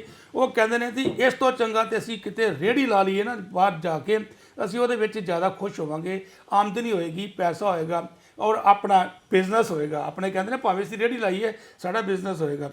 ਹੁਣ ਸਵਾਲ ਇਹ ਪੈਦਾ ਹੁੰਦਾ ਹੈ ਕਿ ਜੇ ਅਗਰ ਗੁਰਦੁਆਰਿਆਂ ਦੇ ਵਿੱਚ ਸੇਵਾਦਾਰਾਂ ਨੂੰ ਵੀ 8,000 ਰੁਪਏ ਦੇਣਗੇ, ਐਜੂਕੇਸ਼ਨ ਦੇਣਗੇ ਕੋਈ ਨਹੀਂ, ਔਰ ਉਹਨਾਂ ਨੂੰ ਰਹਿਣ ਸਹਿਣ ਦਾ ਕੁਝ ਦੇਣਗੇ ਕੋਈ ਨਹੀਂ, ਫੈਸਿਲਿਟੀ ਉਹਨਾਂ ਨੂੰ ਕੁਝ ਦੇਣਗੇ ਕੋਈ ਨਹੀਂ, ਔਰ ਉਮੀਦ ਕਰਨਗੇ ਕਿ ਸਾਡੇ ਸੇਵਾਦਾਰ ਵਾਂਗੂ ਕੰਮ ਕਰਨ, ਇਹ ਵੀਰ ਜੀ ਬਿਲਕੁਲ ਨਹੀਂ ਹੋ ਸਕਦਾ, ਕਦੀ ਵੀ ਨਹੀਂ ਹੋ ਸਕਦਾ। ਔਰ ਇਹ ਸਾਡੇ ਸਿੱਖਾਂ ਦੇ ਵਿੱਚ ਕਾਨ ਬੜੀ ਹੈ। ਸਾਡੇ ਸਿੱਖਾਂ ਦੇ ਵਿੱਚ ਨਹੀਂ, ਸਾਡੇ ਜਿਹੜੇ ਮੈਨੇਜਮੈਂਟ ਜਿਹੜੇ ਬੈਠੇ ਹੈਗੇ ਨੇ ਮੈਨੇਜਮੈਂਟ ਕਮੇਟੀ ਦੇ ਵਿੱਚ, ਉਹ ਆਪਣੇ ਆਪ ਨੂੰ ਸਮਝਦੇ ਨੇ ਕਿ ਜਿਵੇਂ ਉਹ ਕਸਟੋਡੀਅਨ ਹੈਗੇ ਨੇ, ਜਿਵੇਂ ਗੁਰਦੁਆਰੇ ਦੇ ਮਾਲਕ ਹੀ ਉਹ ਹੈਗੇ ਨੇ। ਉਹਨਾਂ ਨੂੰ ਚਾਹੀਦਾ ਹੈਗਾ ਕਿ ਜਿਹੜਾ ਸੇਵਾਦਾਰ ਗੁਰਦੁਆਰੇ ਦੀ ਵਿੱਚ ਸੇਵਾ ਕਰਦਾ ਪਿਆ ਹੈਗਾ ਉਹਦੀ ਦੇਖ ਰੇਖ ਦਾ ਕੰਮ ਬੜਾ ਜ਼ਰੂਰੀ ਹੈਗਾ। ਜਿਹੜੀ ਫੈਸਿਲਿਟੀ ਜਿਵੇਂ ਅੱਜ ਦੀ ਤਰੀਕ ਦੇ ਕ੍ਰਿਸਚਨ ਬਹੁਤ ਵੱਡੀ ਫੈਸਿਲਿਟੀ ਦਿੰਦੇ ਨੇ, ਜਿਹੜੇ ਉਹਨਾਂ ਦੇ ਪਾਦਰੀ ਜਾਂ ਜਿਹੜੇ ਵੀ ਉਹਨਾਂ ਦੇ ਕੰਮ ਕਰਦੇ ਹੈਗੇ ਨੇ, ਜਿਹੜੇ ਕ੍ਰਿਸਚਨ ਦੇ ਜਿਹੜੇ ਚਰਚਾਂ ਦੇ ਵਿੱਚ ਭਰਪੂਰ ਉਹਨਾਂ ਨੂੰ ਭਰ ਕੇ ਉਹਨਾਂ ਨੂੰ ਪੈਸੇ ਦਿੰਦੇ ਹੈਗੇ ਨੇ, ਕਿਉਂਕਿ ਜਦੋਂ ਉਹੀ ਖੁਸ਼ ਹੋਣਗੇ ਤੇ ਉਹ ਫਿਰ ਤੱਦੀ ਕਰਕੇ ਤੇ ਖੁਸ਼ੀ ਨਾਲ ਕੰਮ ਕਰਨਗੇ, ਤੱਦੀ ਕਰਕੇ ਆਪਣੀ ਚਰਚ ਨਾਲ, ਤੱਦੀ ਕਰਕੇ ਆਪਣੀ ਕ੍ਰਿਸਚਨ ਕਮਿਊਨਿਟੀ ਨਾਲ ਕੰਮ ਕਰਨਗੇ। ਤੇ ਨਹੀਂ ਤੇ ਫਿਰ ਅਗਰ ਉਹਨਾਂ ਨੂੰ ਵੀ ਕੁਝ ਨਹੀਂ ਮਿਲੇਗਾ ਤੇ ਉਹ ਵੀ ਬਾਹਰ ਧੱਕੇ ਖਾਣਗੇ। ਤੇ ਇਹ ਜਿਹੜੀਆਂ ਚੀਜ਼ਾਂ ਹੈਗੀਆਂ ਸੇਵਾਦਾਰਾਂ ਨੂੰ ਜਿਹੜਾ ਹੈਗਾ ਔਰ ਜਿਹੜੇ ਭਾਈਆਂ ਨੂੰ, ਸੇਵਾਦਾਰਾਂ ਨੂੰ ਇੱਜ਼ਤ, ਮਾਣ, ਪੈਸਾ ਔਰ ਮਰਿਆਦਾ ਔਰ ਐਜੂਕੇਸ਼ਨ ਬਹੁਤ ਜ਼ਰੂਰੀ ਸਾਨੂੰ ਦੇਣੀ ਚਾਹੀਦੀ ਹੈਗੀ। ਤੁਸੀਂ ਐਜੂਕੇਸ਼ਨ ਦੀ ਗੱਲ ਕੀਤੀ। ਅੱਜ ਤੋਂ 10 ਸਾਲ ਪਹਿਲੇ ਜਿਹੜੇ ਵੀ ਸਿੱਖ ਹੁੰਦੇ ਸੀ ਉਹ ਆਪਣੇ ਬੱਚਿਆਂ ਨੂੰ ਪ੍ਰਾਊਡ ਫੀਲ ਕਰਦੇ ਸੀ ਜਦ ਉਹਨਾਂ ਨੂੰ GHPS ਸਕੂਲ ਦੇ ਜਾਂ ਖਾਲਸਾ ਐਜੂਕੇਸ਼ਨ ਸਿਸਟਮ ਵਿੱਚ ਲਾਉਂਦੇ ਸੀ। ਬਟ ਜਿਹੜਾ ਅਸੀਂ ਹੁਣ ਮਾਹੌਲ ਦੇਖ ਰਹੇ ਹਾਂ ਕਿ ਜਿਹੜੇ ਵੀ ਮਿਡਲ ਕਲਾਸ ਜਾਂ ਅਪਰ ਮਿਡਲ ਕਲਾਸ ਫੈਮਿਲੀ ਹੈ, ਬਿਜ਼ਨਸ ਫੈਮਿਲੀ ਹੈ, ਉਹ ਆਪਣੇ ਬੱਚਿਆਂ ਨੂੰ GHPS ਵਿੱਚ ਡਾਲਣ ਦੇ ਬਜਾਏ ਪ੍ਰਾਈਵੇਟ ਸਕੂਲ ਤੇ ਕਨਵੈਂਟ ਐਜੂਕੇਸ਼ਨ ਦੇ ਵਿੱਚ ਡਾਲ ਰਹੀ ਹੈ। ਇਹਦੇ ਪਿੱਛੇ ਕੀ ਕਾਰਨ ਹੈ? ਤੁਹਾਨੂੰ ਯਾਦ ਹੋਵੇਗਾ ਕਿ ਜਿਹੜਾ ਇੰਡੀਆ ਗੇਟ ਦਾ ਜਿਹੜਾ ਗੁਰੂ ਹਰਕ੍ਰਿਸ਼ਨ ਪਬਲਿਕ ਸਕੂਲ ਹੈਗਾ ਇੰਦਰਪ੍ਰੀਤ ਜੀ, ਉਹਦੇ ਵਿੱਚ ਤੁਸੀਂ ਦੇਖੋ ਕਿ ਮਨਜੀਤ ਸਿੰਘ ਜੀਕੇ ਜਾਗੋ ਪਾਰਟੀ ਦੇ ਜਿਹੜੇ ਇੰਟਰਨੈਸ਼ਨਲ ਪ੍ਰਧਾਨ ਹੈਗੇ ਨੇ, ਇਹਨਾਂ ਦੇ ਫਾਦਰ ਜਥੇਦਾਰ ਸੰਤੋਖ ਸਿੰਘ ਜੀ, ਇਹ ਜ਼ਿਆਦਾ ਪੜ੍ਹੇ ਨਹੀਂ ਸੀ ਹੈਗੇ, ਪੰਜਵੀਂ ਮੇਰੇ ਖਿਆਲ ਪਾਸ ਹੋਣਗੇ ਕਿ ਫੇਲ ਹੋਣਗੇ, ਮਾਫੀ ਚਾਹੁੰਦਾ ਵਾਂ। ਤੇ ਇਹ ਤੁਸੀਂ ਦੇਖੋ ਕਿ ਜਦੋਂ ਇੱਕ ਪ੍ਰਧਾਨ ਸੀਗੇ ਮਗਰ ਇਹਨਾਂ ਨੇ ਸਕੂਲ ਬਣਾਇਆ, ਮਗਰ ਸਕੂਲ ਦੇ ਵਿੱਚ ਮੈਨੇਜਮੈਂਟ ਦੇ ਵਿੱਚ ਦਖਲਅੰਦਾਜ਼ੀ ਨਹੀਂ ਸੀ ਦਿੱਤੀ ਇਹਨਾਂ ਨੇ ਵੱਡੇ ਵੱਡੇ ਪ੍ਰੋਫੈਸਰ, ਵੱਡੇ ਵੱਡੇ ਪੜ੍ਹੇ ਲਿਖੇ ਬੰਦੇ ਔਰ ਵੱਡੇ ਵੱਡੇ ਉੱਚੇ ਪਦਵੀ ਦੇ ਬੰਦੇ ਜਿਹੜੇ ਹੈਗੇ ਇਹਨਾਂ ਨੇ ਸਕੂਲ ਦੇ ਵਿੱਚ ਰੱਖੇ ਸੀਗੇ। ਮੈਨੇਜਮੈਂਟ ਦੇ ਵਿੱਚ ਇਹਨਾਂ ਨੇ ਦਖਲ ਨਹੀਂ ਸੀ ਦਿੱਤੀ। ਔਰ ਉਹਨਾਂ ਦਿਨਾਂ ਦੇ ਵਿੱਚ ਤੁਸੀਂ ਦੇਖੋ ਗੁਰੂ ਹਰਕ੍ਰਿਸ਼ਨ ਪਬਲਿਕ ਸਕੂਲ ਦੇ ਮੇਰੇ ਖਿਆਲ ਅੱਜ 10 ਜਾਂ 11 ਸਕੂਲ ਹੈਗੇ ਨੇ ਔਰ ਐਡੀ ਵੱਡੀ ਪੋਜੀਸ਼ਨ ਤੇ ਸੀਗੇ ਕਿ ਔਰ ਐਡਮਿਸ਼ਨ ਲੈਣੀ ਤੇ ਉੱਥੇ ਬੜੀ ਮੁਸ਼ਕਲ ਹੁੰਦੀ ਸੀ, ਅਪਰੋਚ ਲਗਾਉਣੀ ਪੈਂਦੀ ਸੀਗੀ। ਹੁਣ ਤੁਸੀਂ ਇਹ ਗੱਲ ਦੇਖੋ, ਜਥੇਦਾਰ ਸੰਤੋਖ ਸਿੰਘ ਜਿਹੜੇ ਹੈਗੇ ਸੀਗੇ ਘੱਟ ਪੜ੍ਹੇ ਹੋਏ ਵੀ ਉਹਨਾਂ ਨੇ ਸਕੂਲ ਬਣਾਏ, ਇੱਕ ਸਕੂਲ ਤੋਂ 11 ਸਕੂਲ ਬਣਾ ਦਿੱਤੇ। ਔਰ ਇਸ ਕਰਕੇ ਕਿਉਂਕਿ ਬੇਸਿਕਲੀ ਕੀ ਸੀਗਾ ਕਿ ਉਹਨਾਂ ਨੂੰ ਇਹ ਦਿਮਾਗ 'ਚ ਨਹੀਂ ਸੀ ਹੈਗਾ ਕਿ ਮੈਂ ਪ੍ਰਧਾਨ ਆ, ਗੁਰਦੁਆਰੇ ਦਾ ਪ੍ਰਧਾਨ ਆ ਤੇ ਮੈਂ ਪ੍ਰਧਾਨ ਹੋਣ ਦੇ ਬਾਰੇ ਨਾਤੇ ਉਹਦੇ ਵਿੱਚ ਮੈਂ ਇੰਟਰਵੀਨ ਕਰਾਂ ਨਹੀਂ ਸੀ ਕੀਤਾ। ਮਗਰ ਇਸੇ ਕਰਕੇ ਗੁਰੂ ਹਰਕ੍ਰਿਸ਼ਨ ਪਬਲਿਕ ਸਕੂਲਾਂ ਦਾ ਜਿਹੜਾ ਸਤਰ ਬਹੁਤ ਮਨਿਆਰ ਦੇ ਵਿੱਚ ਬਹੁਤ ਉੱਚਾ ਸੀਗਾ। ਔਰ ਅੱਜ ਦੀ ਤਰੀਕ ਦੇ ਵਿੱਚ ਜਿਹੜਾ ਪ੍ਰਧਾਨ ਬਣਦਾ ਉਹ ਤਾਂ ਕਹਿੰਦਾ ਮੈਂ ਕਮਾਂਡਿੰਗ ਹੀ ਮੈਂ ਕਰਨੀ ਹੈਗੀ। ਨਾ ਉਹ ਗੁਰਦੁਆਰੇ ਦੀ ਪ੍ਰਧਾਨਗੀ ਸਹੀ ਕਰ ਸਕਦਾ, ਨਾ ਗੁਰਦੁਆਰੇ ਦੀ ਜੇ ਪ੍ਰਧਾਨਗੀ ਸਹੀ ਕਰ ਸਕਦਾ, ਨਾ ਸਕੂਲਾਂ ਦੀ ਚੇਅਰਮੈਨ ਸਹੀ ਕਰ ਸਕਦਾ। ਇਸੇ ਕਰਕੇ ਹੋਸ਼-ਪੋਸ਼ ਦੇ ਵਿੱਚ ਕਹਿਣਾ ਚਾਹੁੰਦਾ ਕਿ ਮੈਂ ਸਭ ਕੁਝ ਸੰਭਾਲ ਲਾਂਗਾ, ਮਗਰ ਨਹੀਂ, ਇੱਕ ਬੰਦਾ ਜਿਹੜਾ ਵੀ ਸਪੈਸ਼ਲਿਸਟ ਹੁੰਦਾ ਉਹ ਸਪੈਸ਼ਲਿਸਟ ਹੀ ਕੰਮ ਕਰ ਸਕਦਾ। ਔਰ ਉਸ ਟਾਈਮ ਦੇ ਉੱਤੇ ਐਡਮਿਸ਼ਨਾਂ ਬੜੀਆਂ ਮੁਸ਼ਕਲ ਹੁੰਦੀਆਂ ਸੀਗੀਆਂ। ਅੱਜ ਹਜ਼ਾਰਾਂ ਬੱਚੇ ਜਿਹੜੇ ਹੈਗੇ ਗੁਰੂ ਹਰਕ੍ਰਿਸ਼ਨ ਪਬਲਿਕ ਸਕੂਲ ਤੋਂ, ਸਿੱਖਾਂ ਦੇ ਬੱਚੇ ਵੀ ਤੁਸੀਂ ਦੇਖੋ ਕ੍ਰਿਸਚਨ ਸਕੂਲਾਂ ਦੇ ਵਿੱਚ ਪੜ੍ਹਦੇ ਪਏ ਨੇ, ਕਿਉਂਕਿ ਕ੍ਰਿਸਚਨ ਸਕੂਲਾਂ ਦੇ ਵਿੱਚ ਐਜੂਕੇਸ਼ਨ ਸਤਰ ਦਾ ਵੀ ਲੈਵਲ ਬਹੁਤ ਵੱਡਾ ਹੈਗਾ। ਔਰ ਜਿਹੜੇ ਸਾਡੇ ਅਮੀਰ ਸਿੱਖਾਂ ਦੇ ਵੀ ਜਿਹੜੇ ਬੱਚੇ ਹੈਗੇ ਨੇ ਉਹ ਗੁਰੂ ਹਰਕ੍ਰਿਸ਼ਨ ਪਬਲਿਕ ਸਕੂਲ ਤੋਂ ਜ਼ਿਆਦਾ ਬੈਟਰ ਸਮਝਦੇ ਹੈਗੇ ਨੇ ਕਿ ਬਈ ਪ੍ਰਾਈਵੇਟ ਸਕੂਲਾਂ ਦੇ ਵਿੱਚ ਅਸੀਂ ਆਪਣੀ ਬੱਚਿਆਂ ਨੂੰ ਪੜ੍ਹਾਈਏ ਤੇ ਸਾਡੇ ਬੱਚੇ ਜਿਹੜੇ ਹੈਗੇ ਨੇ ਜ਼ਿਆਦਾ ਐਜੂਕੇਟ ਹੋਣਗੇ। 1925 ਵਿੱਚ ਜਦ ਪਹਿਲੀ ਵਾਰੀ ਗੁਰਦੁਆਰਾ ਕਮੇਟੀ ਐਕਟ ਬਣਿਆ ਸੀ ਤੇ VOTING ਹੋਈ ਸੀ ਤੇ ਜਿਹੜਾ ਅਕਾਲੀ ਦਲ ਜਿੱਤਿਆ ਸੀ ਉਹਨੂੰ 90% ਜਿਤਾਉਣ ਵਿੱਚ ਵੋਟਾਂ ਜਿਹੜੀਆਂ ਸੀ ਉਹ ਲੇਡੀਜ਼ ਦੀ ਸੀ। ਬਟ ਤੁਸੀਂ ਅੱਜ ਦੇਖੋ ਦਿੱਲੀ ਸਿੱਖ ਗੁਰਦੁਆਰਾ ਮੈਨੇਜਮੈਂਟ ਕਮੇਟੀ ਦੇ ਵਿੱਚ ਵੂਮਨ ਦੀ ਪਾਰਟਿਸਿਪੇਸ਼ਨ ਜਾਂ ਵੂਮਨ ਮੈਂਬਰਸ਼ਿਪ ਸਿਰਫ 2 ਹੀ ਰਹਿ ਗਈ ਹੈ, ਜਿਹਦੇ ਵਿੱਚ ਵੀ ਸਿਰਫ ਇੱਕ ਹੀ ਐਕਟਿਵ ਐਗਜ਼ੀਕਿਊਟਿਵ ਮੈਂਬਰ ਹੈ ਬੀਬੀ ਰਣਜੀਤ ਕੌਰ ਜੀ। ਤੇ ਤੁਹਾਡਾ ਲੇਡੀਜ਼ ਦੀ ਪਾਰਟਿਸਿਪੇਸ਼ਨ ਦੇ ਬਾਰੇ ਵਿੱਚ ਕਹਿਣ ਦਾ ਕੀ ਖਿਆਲ ਹੈ? ਵੀਰ ਜੀ, ਜਿਹੜੀ ਕਿ 1925 ਦੇ ਵਿੱਚ ਜਿਹੜੀ ਗੁਰਦੁਆਰਾ ਕਮੇਟੀ ਦਾ ਜਿਹੜਾ ਬਣਿਆ ਸੀ ਨਾ, ਜਿਹੜਾ ਸੰਵਿਧਾਨ ਜਿਹੜਾ ਬਣਿਆ ਸੀਗਾ, ਤੇ ਉਹਦੇ ਵਿੱਚ ਦੇਖੋ ਕਿ ਲੇਡੀਜ਼ ਦੀ ਬਹੁਤ ਜ਼ਿਆਦਾ VOTING ਹੋਈ ਸੀਗੀ, ਕਿਉਂਕਿ ਉਹਦੇ ਵਿੱਚ ਨਾ ਲੇਡੀ ਨੇ ਸ਼ਰਾਬ ਪੀਣੀ, ਨਾ ਲੇਡੀਜ਼ ਨੂੰ ਕੋਈ ਬੰਦਾ ਇੱਧਰ ਉੱਧਰ ਪੈਸੇ ਪੂਸੇ ਦੇ ਸਕਦਾ ਸੀਗਾ। ਤੇ ਤੁਸੀਂ ਦੇਖੋ ਕਿ ਉਦੋਂ ਲੇਡੀ ਦਾ ਜਿਹੜਾ ਹੈਗਾ ਬੜਾ ਵੱਡਾ ਪ੍ਰਭਾਵ ਸੀਗਾ। ਠੀਕ ਹੈ ਨਾ। ਅੱਜ ਤੁਸੀਂ ਉਹਨੇ ਇੰਨੀ ਗੱਲ ਕਹੀ ਕਿ ਦਿੱਲੀ ਸਿੱਖ ਗੁਰਦੁਆਰਾ ਮੈਨੇਜਮੈਂਟ ਕਮੇਟੀ ਦੇ ਵਿੱਚ ਲੇਡੀਜ਼ ਜਿਹੜੀ ਹੈਗੀਆਂ 2 ਸੀਗੀਆਂ। ਇੱਕ ਲੇਡੀ ਜਿਹੜੀ ਹੈਗੀ ਸੀਗੀ ਉਹਦੇ ਹਸਬੈਂਡ ਦੀ ਡੈਥ ਹੋ ਗਈ, ਜਿੱਥੇ ਤੱਕ ਮੈਨੂੰ ਨਾਮ ਯਾਦ ਆ ਰਿਹਾ ਦਲਜੀਤ ਕੌਰ ਖਾਲਸਾ ਨਾਮ ਸੀਗਾ। ਜਦੋਂ ਉਹਨਾਂ ਦੇ ਪਿਛਲੇ ਸ਼ਾਇਦ ਸਵਾ ਸਾਲ ਪਹਿਲੇ ਉਹਨਾਂ ਦੇ ਹਸਬੈਂਡ ਦੀ ਡੈਥ ਹੋ ਗਈ। ਉਹ ਫਿਰ ਐਕਟਿਵ ਬੜੀ ਸੀਗੀ, ਤੱਕਾ ਧੀਰਪੁਰ ਦੇ ਵਿੱਚ ਵੀ ਉਹ ਟੀਚਰ ਸੀਗੇ ਔਰ ਬੜੇ ਪੱਖ ਦੇ ਨਾਲ ਉਹ ਆਪਣਾ ਜਿਹੜਾ ਹੈਗਾ ਪੱਖ ਰੱਖਦੀ ਸੀਗੀ ਜਿਹੜੀ ਲੇਡੀ। ਔਰ ਉਹ ਹੁਣ ਮੇਰੇ ਖਿਆਲ ਕੈਨੇਡਾ ਸੈਟਲ ਹੋ ਗਈ ਹੈਗੀ। ਹੁਣ ਰਹੀ ਇੱਕ ਇੱਥੇ ਬੀਬੀ ਰਣਜੀਤ ਕੌਰ ਵੀ ਤੁਸੀਂ ਦੇਖੋ ਕਿ ਸਮੇਂ ਨਾਲ ਆਪਣੀਆਂ ਪਾਰਟੀਆਂ ਬਦਲਦੀ ਰਹਿੰਦੀ ਹੈ। ਜਿੱਥੇ ਉਹਨੂੰ ਆਪਣਾ ਫਾਇਦਾ ਨਜ਼ਰ ਆਉਂਦਾ ਹੈ ਉਹ ਆਪਣੀ ਫਾਇਦੇ ਦੇ ਹਿਸਾਬ ਦੇ ਨਾਲ ਉਹਨੂੰ ਉਮੀਦ ਲੱਗਦੀ ਹੈ ਵੀ ਇਸ ਪਾਰਟੀ ਦੇ ਵਿੱਚ ਮੈਂ ਜਾਵਾਂਗੀ। ਤੇ ਜਿਵੇਂ ਪਹਿਲੇ ਤੁਸੀਂ ਦੇਖੋ ਕਿ ਪਹਿਲੇ ਸ਼੍ਰੋਮਣੀ ਅਕਾਲੀ ਦਲ ਦੇ ਨਾਲ ਸੀਗੇ, ਸ਼੍ਰੋਮਣੀ ਅਕਾਲੀ ਦਲ ਤੋਂ ਫਿਰ ਹਟੀ ਦੇ ਫਿਰ ਚਲੀ ਗਈ BJP ਨਾਲ, ਫਿਰ BJP ਤੋਂ ਹਟੀ ਫਿਰ ਚਲੀ ਗਈ ਤੁਸੀਂ ਦੇਖੋ ਆਮ ਆਦਮੀ ਪਾਰਟੀ ਨਾਲ, ਆਮ ਆਦਮੀ ਪਾਰਟੀ ਤੋਂ ਫਿਰ ਹਟੀ ਦੇ ਫਿਰ ਤੁਸੀਂ ਦੇਖੋ ਕਿ ਉਹ ਚਲੀ ਗਈ ਸਰਨਾ ਪਾਰਟੀ ਨਾਲ, ਸਰਨਾ ਪਾਰਟੀ ਤੋਂ ਫਿਰ ਹੁਣ ਪਿੱਛੇ ਜਦੋਂ ਬਾਬਾ ਫਤਿਹ ਸਿੰਘ ਜੀ ਤੇ ਬਾਬਾ ਜੋਰਾਵਰ ਸਿੰਘ ਜੀ ਦਾ ਜਦੋਂ ਸ਼ਹਾਦਤ ਦਾ ਦਿਵਸ ਜਿਹੜੇ ਦਿਹਾੜੇ 21 ਤਰੀਕ ਤੋਂ 27 ਤਰੀਕ ਤੱਕ ਹੁੰਦੇ ਨੇ, ਉਸ ਤੋਂ ਪਹਿਲੇ 20 ਤਰੀਕ ਨੂੰ ਦੇਖਿਆ ਗਿਆ ਕਿ ਆਪਣਾ ਜਿਹੜਾ ਜਨਮ ਦਿਨ ਮਨਾਉਂਦੇ ਹੋਏ ਤੁਸੀਂ ਦੇਖੋ ਕਿ ਉਹ ਕੇਕ ਕੱਟਦੀ ਵੀ ਸੀਗੇ ਤੇ ਉਹਦੇ ਵਿੱਚ ਵੀ ਅਸੀਂ ਦੇਖਿਆ ਆਮ ਆਦਮੀ ਪਾਰਟੀ ਦੇ ਜਿਹੜੇ ਜਰਨੈਲ ਸਿੰਘ ਸੀਗੇ ਉਹ ਨਾਲ ਬੈਠੇ ਸੀਗੇ।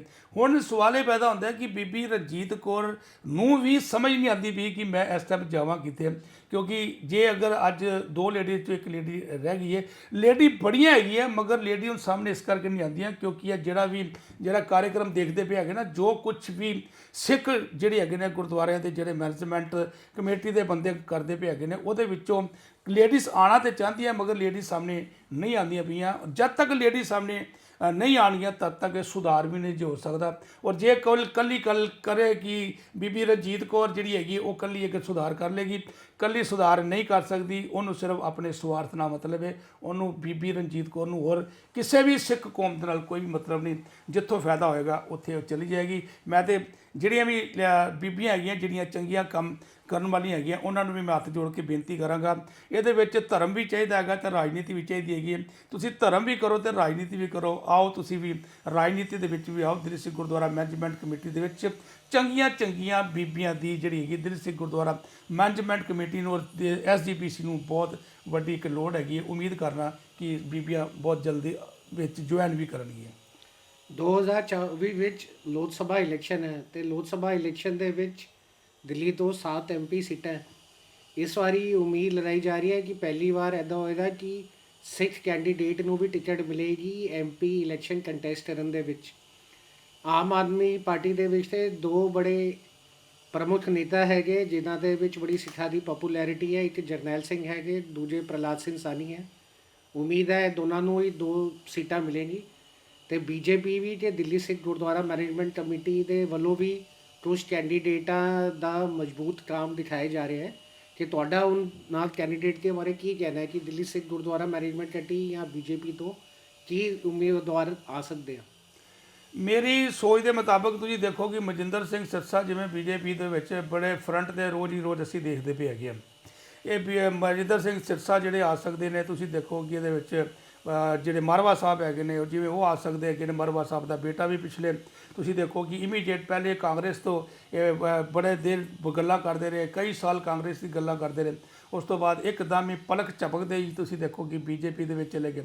BJP ਜਾਂਦੇ ਸਾਰ ਇਹਨਾਂ ਦਾ ਬੇਟਾ ਜਿਹੜਾ ਹੈਗਾ ਤੁਸੀਂ ਦੇਖੋ ਕਿ ਉਹ ਅੱਜ ਜਿੱਤ ਕੇ ਵੀ ਸਾਹਮਣੇ ਆ ਗਏ। ਤੀਜਾ ਜਿਹੜਾ ਇਕਬਾਲ ਸਿੰਘ ਜੀ ਜਿਹੜੇ ਨੈਸ਼ਨਲ ਜਿਹੜੇ ਤੁਸੀਂ ਦੇਖੋ ਕਿ ਸਾਡੇ ਜਿਹੜੇ ਕਮਿਊਨਿਟੀ ਜਿਹੜੇ ਹੈਗੇ ਨੇ ਇਹਦੇ ਵਿੱਚ ਨੈਸ਼ਨਲ ਕਮਿਸ਼ਨ ਦੇ ਜਿਹੜੇ ਚੇਅਰਮੈਨ ਹੈਗੇ ਨੇ ਉਹਨਾਂ ਦਾ ਵੀ ਨਾਂ ਆ ਸਕਦਾ ਹੈ ਕਿ ਜਿਹਦੇ ਵਿੱਚ ਫਿਰ ਤੁਸੀਂ ਦੇਖੋ ਕਿ ਇਹਦੇ BJP ਵੱਲੋਂ ਹੈਗੇ ਨੇ। ਆਮ ਆਦਮੀ ਪਾਰਟੀ ਵੱਲੋਂ ਜਰਨੈਲ ਸਿੰਘ ਜੀ ਔਰ ਪ੍ਰਹਲਾਦ ਸਿੰਘ ਸਾਨੀ ਜਿਹੜੇ ਚਾਂਦੀ ਚੌਂਕ ਤੋਂ ਹੈਗੇ ਨੇ ਇਹ ਆ ਸਕਦੇ ਨੇ। ਮੈਂ ਕਹਿੰਦਾ ਹੋਰ ਵੀ ਸਾਡੇ ਕੋਲ ਬੜੇ ਬੰਦੇ ਹੈਗੇ ਨੇ ਜਿਹੜੇ ਬੜੇ ਸੂਝਵਾਨ ਤਰੀਕੇ ਨਾਲ ਜਿਹੜੇ ਕਿ ਬੇਪੱਖ ਹੋ ਕੇ ਗੱਲ ਆਪਣੀ ਰੱਖ ਸਕਦੇ ਨੇ ਮਗਰ ਉਹਨਾਂ ਨੂੰ ਅੱਗੇ ਆਉਣ ਨਹੀਂ ਦਿੱਤਾ ਜਾ ਰਿਹਾ। ਤੁਸੀਂ ਦੇਖੋ ਹੁਣ ਜਿਹੜਾ ਹੈਗਾ ਤੁਸੀਂ ਜਿਹੜੇ ਇਹਨਾਂ ਨੂੰ ਪਦਮ ਸ਼੍ਰੀ ਪਿਛਲੇ ਦਿਨਾਂ ਦੇ ਵਿੱਚ ਮਿਲਿਆ ਜਤਿੰਦਰ ਸਿੰਘ ਸ਼ੰਟੀ ਜਿਨ੍ਹਾਂ ਨੇ ਤੁਸੀਂ ਦੇਖੋ ਕਿ 4225 ਜਿਹੜੀ ਹੈਗੀ ਸੰਸਕਾਰ ਕੀਤੇ COVID-19 ਦੇ ਵਿੱਚ। ਉਹ ਬੰਦਾ ਤੁਸੀਂ ਦੇਖੋ ਕਿ ਬੇਪੱਖ ਹੋ ਕੇ ਔਰ ਬੇਸਵਾਰਥ ਤੁਸੀਂ ਉਹ ਬੰਦਾ ਜਤਿੰਦਰ ਸਿੰਘ ਸ਼ੰਟੀ ਜਿਹੜਾ ਕੰਮ ਕਰਦਾ ਪਿਆ। ਮੈਂ ਕਹਿੰਦਾ ਵਾਂ ਕਿ ਜੇ ਆਉਣ ਵਾਲੇ ਦਿਨਾਂ ਦੇ ਵਿੱਚ ਉਹਨਾਂ ਨੂੰ ਵੀ ਜਿਹੜਾ ਹੈਗਾ MP ਦੀ ਟਿਕਟ ਮਿਲ ਜਾਵੇ ਤੇ ਉਹ ਬੰਦਾ ਜਿਹੜਾ ਕਿ ਬਗੈਰ ਕਿਸੇ ਸਵਾਰਥ ਦੇ ਇੰਟਰਸਟ ਦੇ ਐਡਾ ਵੱਡਾ ਆਪਣੇ ਪੱਲੋਂ ਪੈਸੇ ਲਗਾਉਂਦਾ ਪਿਆ ਤੇ ਜੇ ਅਗਰ ਉਹ ਸਿੱਖਾਂ ਦਾ ਅਗਰ MP ਅਗਰ ਚੁਣਿਆ ਜਾਵੇਗਾ ਤੇ ਉਹ ਹੋਰ ਵੀ ਬੜਾ ਵੱਡਾ ਜਤਿੰਦਰ ਸਿੰਘ ਸ਼ੰਟੀ ਜਿਹੜਾ ਹੈਗਾ ਨਾ ਪਦਮ ਸ਼੍ਰੀ ਜਿਹੜਾ ਹੈ ਉਹ ਬਹੁਤ ਵੱਡਾ ਕੰਮ ਕਰ ਸਕਦੇ ਨੇ। ਤੇ ਮੈਂ ਤੇ ਇਹੀ ਗੱਲ ਕਹਾਂਗਾ ਕਿ ਜੇ ਅਗਰ ਉਹ ਉਹਨਾਂ ਨੂੰ ਆਉਣਾ ਵੀ ਚਾਹੀਦਾ ਹੈਗਾ। ਮੈਂ ਜਿਵੇਂ ਪਹਿਲੇ ਕਿਹਾ ਕਿ ਧਰਮ ਵੀ ਹੋਣਾ ਚਾਹੀਦਾ ਹੈਗਾ। ਧਰਮ ਦੇ ਵਿੱਚ ਜਿਹੜੀ ਹੈਗੀ ਹੈ ਰਾਜਨੀਤੀ ਨਹੀਂ ਹੋਣੀ ਚਾਹੀਦੀ ਹੈਗੀ। ਰਾਜਨੀਤੀ ਦੇ ਵਿੱਚ ਧਰਮ ਜਿਹੜਾ ਹੈਗਾ ਉਹ ਅਲੱਗ-ਅਲੱਗ ਪੈਰਾਮੀਟਰ ਦੋਨਾਂ ਦੇ ਹੈਗੇ ਨੇ। ਉਹ ਦੋਨੋਂ ਅਲੱਗ-ਅਲੱਗ ਆਪਣੀ ਜਗ੍ਹਾ 'ਤੇ ਬਿਲਕੁਲ ਹੋਣੇ ਚਾਹੀਦੇ ਨੇ। ਬੜੀ ਦੇਸ਼ ਤੇ ਵਿਦੇਸ਼ ਵਿੱਚ NRI ਕਮਿਊਨਿਟੀ ਵੀ ਹੈਗੀ, ਉਹਨਾਂ ਦਾ ਬੜੇ ਸਾਰਿਆਂ ਦਾ ਇਹ ਸਮੁੱਚ ਵਿਚਾਰ ਹੈ ਕਿ ਗੁਰਦੁਆਰਾ ਮੈਨੇਜਮੈਂਟ ਕਮੇਟੀਆਂ ਦਾ ਰੋਲ ਬਿਲਕੁਲ ਹੀ ਵੱਖਰਾ ਹੈ, ਪੋਲੀਟੀਕਲ ਲੀਡਰਸ਼ਿਪ ਦਾ ਰੋਲ ਬਿਲਕੁਲ ਵੱਖਰਾ ਹੈ ਤੇ ਜਿਹੜੇ ਸਾਡੇ 5 ਅਕਾਲ ਤਖਤ ਮੈਨੇਜਮੈਂਟ ਬਿਲਕੁਲ ਵੱਖਰਾ ਹੈ। ਤੇ ਅਗਰ ਇਹ ਤਿੰਨੋਂ ਚੀਜ਼ਾਂ ਅਲੱਗ ਹੋਣ ਤੇ ਜ਼ਿਆਦਾ ਸੰਗਤ ਦੇ ਲਈ ਤੇ ਪੰਥ ਦੇ ਲਈ ਨਿਸ਼ਪਾਸ਼ ਸੇਵਾ ਤੇ ਡਿਵੈਲਪਮੈਂਟ ਹੋ ਸਕਦੀ ਹੈ। ਇਹਦੇ ਬਾਰੇ ਤੁਸੀਂ ਕੀ ਕਹਿਣਾ ਚਾਹੋਗੇ? ਵੀਰ ਜੀ ਮੈਂ ਫੈਕਟਰੀ ਚਲਾਉਣਾ ਵਾਂ, ਮੇਰੇ ਕੋਲ ਅਪਰੋਕਸੀਮੇਟਲੀ 100 ਵਰਕਰ ਕੰਮ ਕਰਦਾ ਹੈਗਾ। ਹੁਣ ਮੈਂ ਇਕੱਲਾ ਹੀ ਅਗਰ ਸਾਰੇ ਕੰਮ ਕਰਨਾ ਚਾਹਾਂਗਾ ਤੇ ਮੈਂ ਕੋਈ ਕੰਮ ਨਹੀਂ ਕਰ ਸਕਦਾ। ਜੇ ਮੈਨੂੰ ਕੋਈ ਕਹੇ ਮੈਂ ਆਰਡਰ ਵੀ ਮੈਂ ਲੈ ਕੇ ਆਉਣਾ, ਫੈਕਟਰੀ ਵੀ ਮੈਂ ਸੰਭਾਲਣੀ ਹੈਗੀ, ਦਫ਼ਤਰ ਵੀ ਮੈਂ ਸੰਭਾਲਣਾ ਹੈਗਾ, ਫੋਰਨ ਵੀ ਮੈਂ ਜਾਣਾ ਹੈਗਾ, ਲੋਕਾਂ ਨੂੰ ਸਰਵਿਸ ਵੀ ਮੈਂ ਦੇਣੀ ਹੈਗੀ ਹੈ, ਨਹੀਂ ਕਰ ਸਕਦੇ। ਜਿਸ ਤਰ੍ਹਾਂ ਸਾਡੇ ਸਰੀਰ ਦੇ ਵਿੱਚ ਅਲੱਗ-ਅਲੱਗ ਅੰਗ ਹੈਗੇ ਨੇ, ਸਾਡੇ ਸਰੀਰ ਦੇ ਵਿੱਚ ਅਲੱਗ-ਅਲੱਗ ਆਰਗਨ ਹੈਗੇ ਨੇ। ਅੱਖ ਦੇਖ ਸਕਦੀ ਹੈ, ਅੱਖ ਸੁਣ ਨਹੀਂ ਸਕਦੀ, ਮੂੰਹ ਬੋਲ ਸਕਦਾ ਹੈ, ਮੂੰਹ ਦੇਖ ਨਹੀਂ ਸਕਦਾ, ਹੱਥ ਲਿਖ ਸਕਦਾ ਹੈ, ਹੱਥ ਚੱਲ ਨਹੀਂ ਸਕਦਾ, ਪੈਰ ਚੱਲ ਸਕਦਾ ਹੈ, ਜਿਹੜੇ ਪੈਰ ਲਿਖ ਨਹੀਂ ਸਕਦਾ। ਇਸੇ ਤਰੀਕੇ ਨਾਲ ਤੁਸੀਂ ਦੇਖੋ ਕਿ ਜਿਹੜਾ ਅਲੱਗ-ਅਲੱਗ ਚੀਜ਼ਾਂ ਅਗਰ ਹੋਣਗੀਆਂ, ਜਿਸ ਤਰ੍ਹਾਂ ਕਿ ਤੁਸੀਂ ਦੇਖੋ ਕਿ ਸਾਡੇ ਤਖਤ ਹੈਗੇ ਨੇ, 5 ਸਾਡੇ ਤਖਤ ਹੈਗੇ ਨੇ, ਜਿਨ੍ਹਾਂ ਦੇ ਵਿੱਚੋਂ ਤੁਸੀਂ ਦੇਖੋ ਕਿ ਜਿਹੜਾ ਤਖਤ ਹਰਮੰਦਰ ਜੀ ਜਿਹੜੇ ਹੈਗੇ ਨੇ ਪਟਨਾ, ਔਰ ਜਿਹੜਾ ਹਜੂਰ ਸਾਹਿਬ ਦਾ ਤਖਤ, ਉਹ ਅਲੱਗ ਹੈਗੇ ਨੇ, ਉਹਨਾਂ ਦਾ ਸੰਵਿਧਾਨ ਹੀ ਅਲੱਗ ਹੈਗਾ। ਔਰ ਜਿਹੜੇ ਸਾਡੇ 3 ਤਖਤ ਹੈਗੇ ਨੇ, ਤਿੰਨਾਂ ਦਾ ਸੰਵਿਧਾਨ ਅਲੱਗ ਹੈਗਾ। ਮੈਂ ਥੋੜ੍ਹੀ ਜਿਹੀ ਮੈਂ ਤੁਹਾਨੂੰ ਵਿਆਖਿਆ ਇਹਦੇ ਵਿੱਚ ਦੱਸ ਸਕਦਾ, ਕਿਉਂਕਿ ਜਿਵੇਂ ਤਖਤ ਪਟਨਾ ਹਰਮੰਦਰ ਜੀ ਦਾ ਜਿਹੜਾ ਸੰਵਿਧਾਨ ਅਲੱਗ ਕਿਉਂ ਹੈਗਾ, ਕਿਉਂਕਿ ਉਹਦੇ ਵਿੱਚ ਹੀ ਤਖਤ ਵੀ ਵਿੱਚ ਹੀ ਹੈਗਾ, ਹਰਮੰਦਰ ਸਾਹਿਬ ਵੀ ਵਿੱਚ ਹੀ ਹੈਗਾ, ਔਰ ਇਸੇ ਤਰੀਕੇ ਨਾਲ ਹਜ਼ੂਰ ਸਾਹਿਬ ਹੈਗਾ। ਔਰ ਅੰਮ੍ਰਿਤਸਰ ਦੇ ਵਿੱਚ ਜਿਹੜਾ ਸਾਡਾ ਅਕਾਲ ਤਖਤ ਸਾਹਿਬ ਹੈਗਾ ਉਹ ਅਲੱਗ ਹੈਗਾ, ਔਰ ਹਰਮੰਦਰ ਜਿੱਥੇ ਅਸੀਂ ਗੁਰਦੁਆਰਾ ਹੈਗਾ ਉਹ ਸਾਡਾ ਅਲੱਗ ਹੈਗਾ, ਅਤੇ ਦੋਨਾਂ ਦਾ ਸੰਵਿਧਾਨ ਇਹਦਾ ਅਲੱਗ ਬੋਲਦਾ ਹੈਗਾ। ਹੁਣ ਸਵਾਲ ਇਹ ਪੈਦਾ ਹੁੰਦਾ ਕਿ ਜੇ ਅਗਰ ਅਲੱਗ-ਅਲੱਗ ਤਰੀਕੇ ਨਾਲ ਅਗਰ ਅਸੀਂ ਇਹਨਾਂ ਨੂੰ ਬਾਈਫਰਗੇਟ ਕਰਕੇ ਚੱਲਾਂਗੇ ਤਾਂ ਜ਼ਿਆਦਾ ਵਧੀਆ ਹੋਏਗਾ। ਹੁਣ ਅੱਜ ਦੀ ਤਰੀਕ ਇਹਦੇ 'ਚ ਅਸੀਂ ਇੱਕੋ ਹੀ ਚੀਜ਼ ਹੈਗੀ, ਅਕਾਲ ਤਖਤ ਸਾਡੀ ਸਰਮੌਰ ਹੈਗੇ ਨੇ ਅੰਮ੍ਰਿਤਸਰ, ਮਗਰ ਉਹਨਾਂ ਦੇ ਉੱਤੇ ਇੰਨਾ ਬਰਡਨ ਪਿਆ ਹੋਇਆ, ਇੰਨਾ ਲੋਡ ਪਿਆ ਹੋਇਆ, ਮਗਰ ਉਹ ਵੀ ਲੋਡ ਘਟ ਸਕਦਾ ਹੈਗਾ ਕਿ ਜੇ ਅਗਰ ਉਹਨਾਂ ਨੂੰ ਵੀ ਕਿਤੇ ਕਮਾਂਡਿੰਗ ਪੋਜੀਸ਼ਨ ਜਿਹੜੀ ਕਿ ਬਾਦਲ ਪਰਿਵਾਰ ਵੱਲੋਂ ਨਾ ਦਿੱਤੀ ਜਾਵੇ। ਜਿਸ ਤਰ੍ਹਾਂ ਅਕਾਲੀ ਫੂਲਾ ਸਿੰਘ ਜੀ ਸੀਗੇ, ਉਹ ਕਿਸੇ ਦੀ ਪਰਵਾਹ ਨਹੀਂ ਸੀ ਕਰਦੇ ਹੈਗੇ। ਉਹ ਕਹਿੰਦੇ ਸੀ ਕਿ ਮੈਂ ਅਕਾਲ ਤਖਤ ਸਾਹਿਬ ਦੇ ਵਿੱਚ ਰਾਜਨੀਤੀ ਕਿਸੇ ਰਾਜਨੇਤਾ ਨੂੰ ਵੜਨ ਨਹੀਂ ਦਿਆਂਗਾ।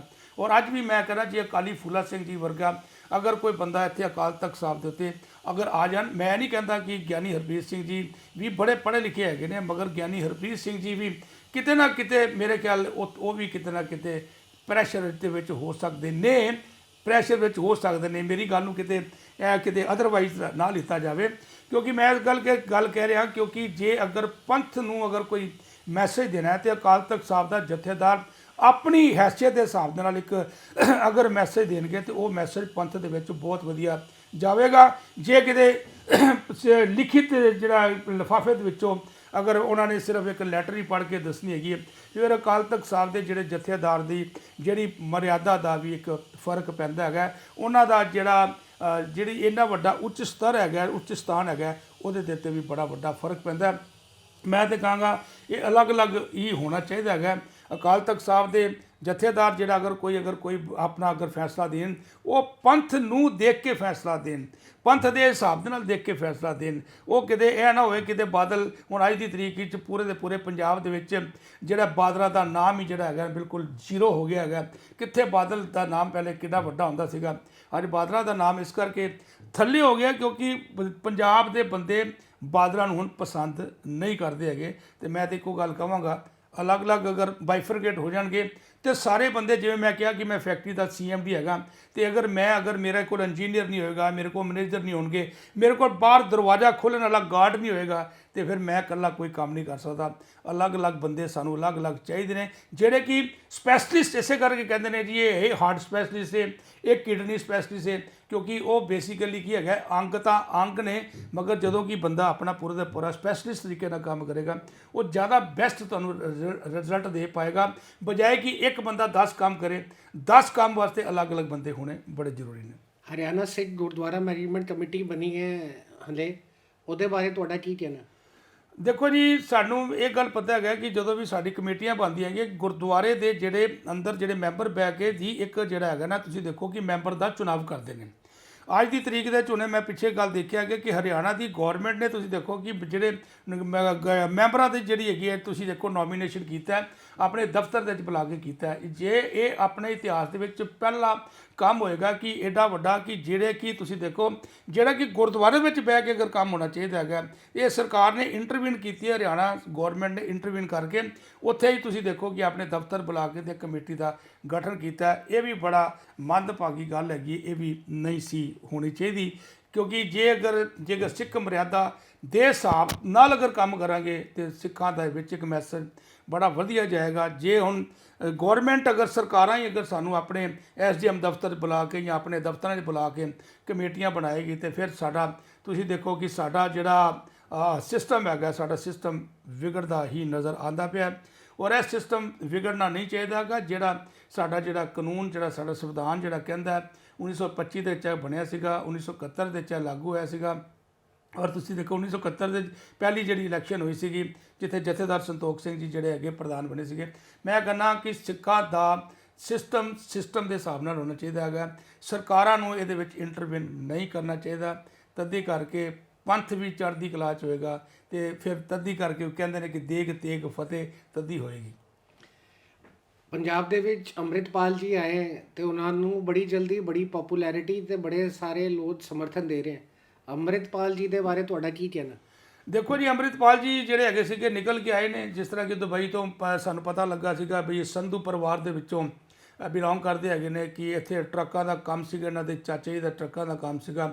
ਮੈਂ ਕਹਿੰਦਾ ਵਾਂ ਕਿ ਸਾਡੇ ਸਿੱਖ ਕੌਮ ਦੇ ਵਿੱਚ ਇੱਕ ਗੱਲ ਤਾਂ ਬੜੀ ਵਧੀਆ ਹੈ, ਅੰਮ੍ਰਿਤਪਾਲ ਜੀ ਅਗਰ ਆਏ ਹੈਗੇ ਨੇ ਤੇ ਅੰਮ੍ਰਿਤਪਾਲ ਵਰਾਂ ਨੇ ਜਿਹੜਾ ਨਸ਼ਾ ਛੁਡਾਉਣ ਦਾ ਕੰਮ ਕੀਤਾ ਇਹ ਸਰਕਾਰਾਂ ਨੂੰ ਕਰਨਾ ਚਾਹੀਦਾ ਸੀਗਾ, ਇਹ ਬਾਦਲ ਸਰਕਾਰ ਨੂੰ ਕਰਨਾ ਚਾਹੀਦਾ ਸੀਗਾ।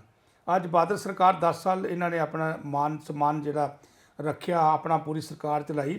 ਉਹਨਾਂ ਦੇ ਵਿੱਚ ਉਹਨਾਂ ਆਪਣੇ ਟਾਈਮ ਦੇ ਵਿੱਚ ਇਹ ਨਸ਼ਾ ਮੁਕਤੀ ਦੇ ਵਿੱਚ ਹੋਣਾ ਚਾਹੀਦਾ ਸੀਗਾ।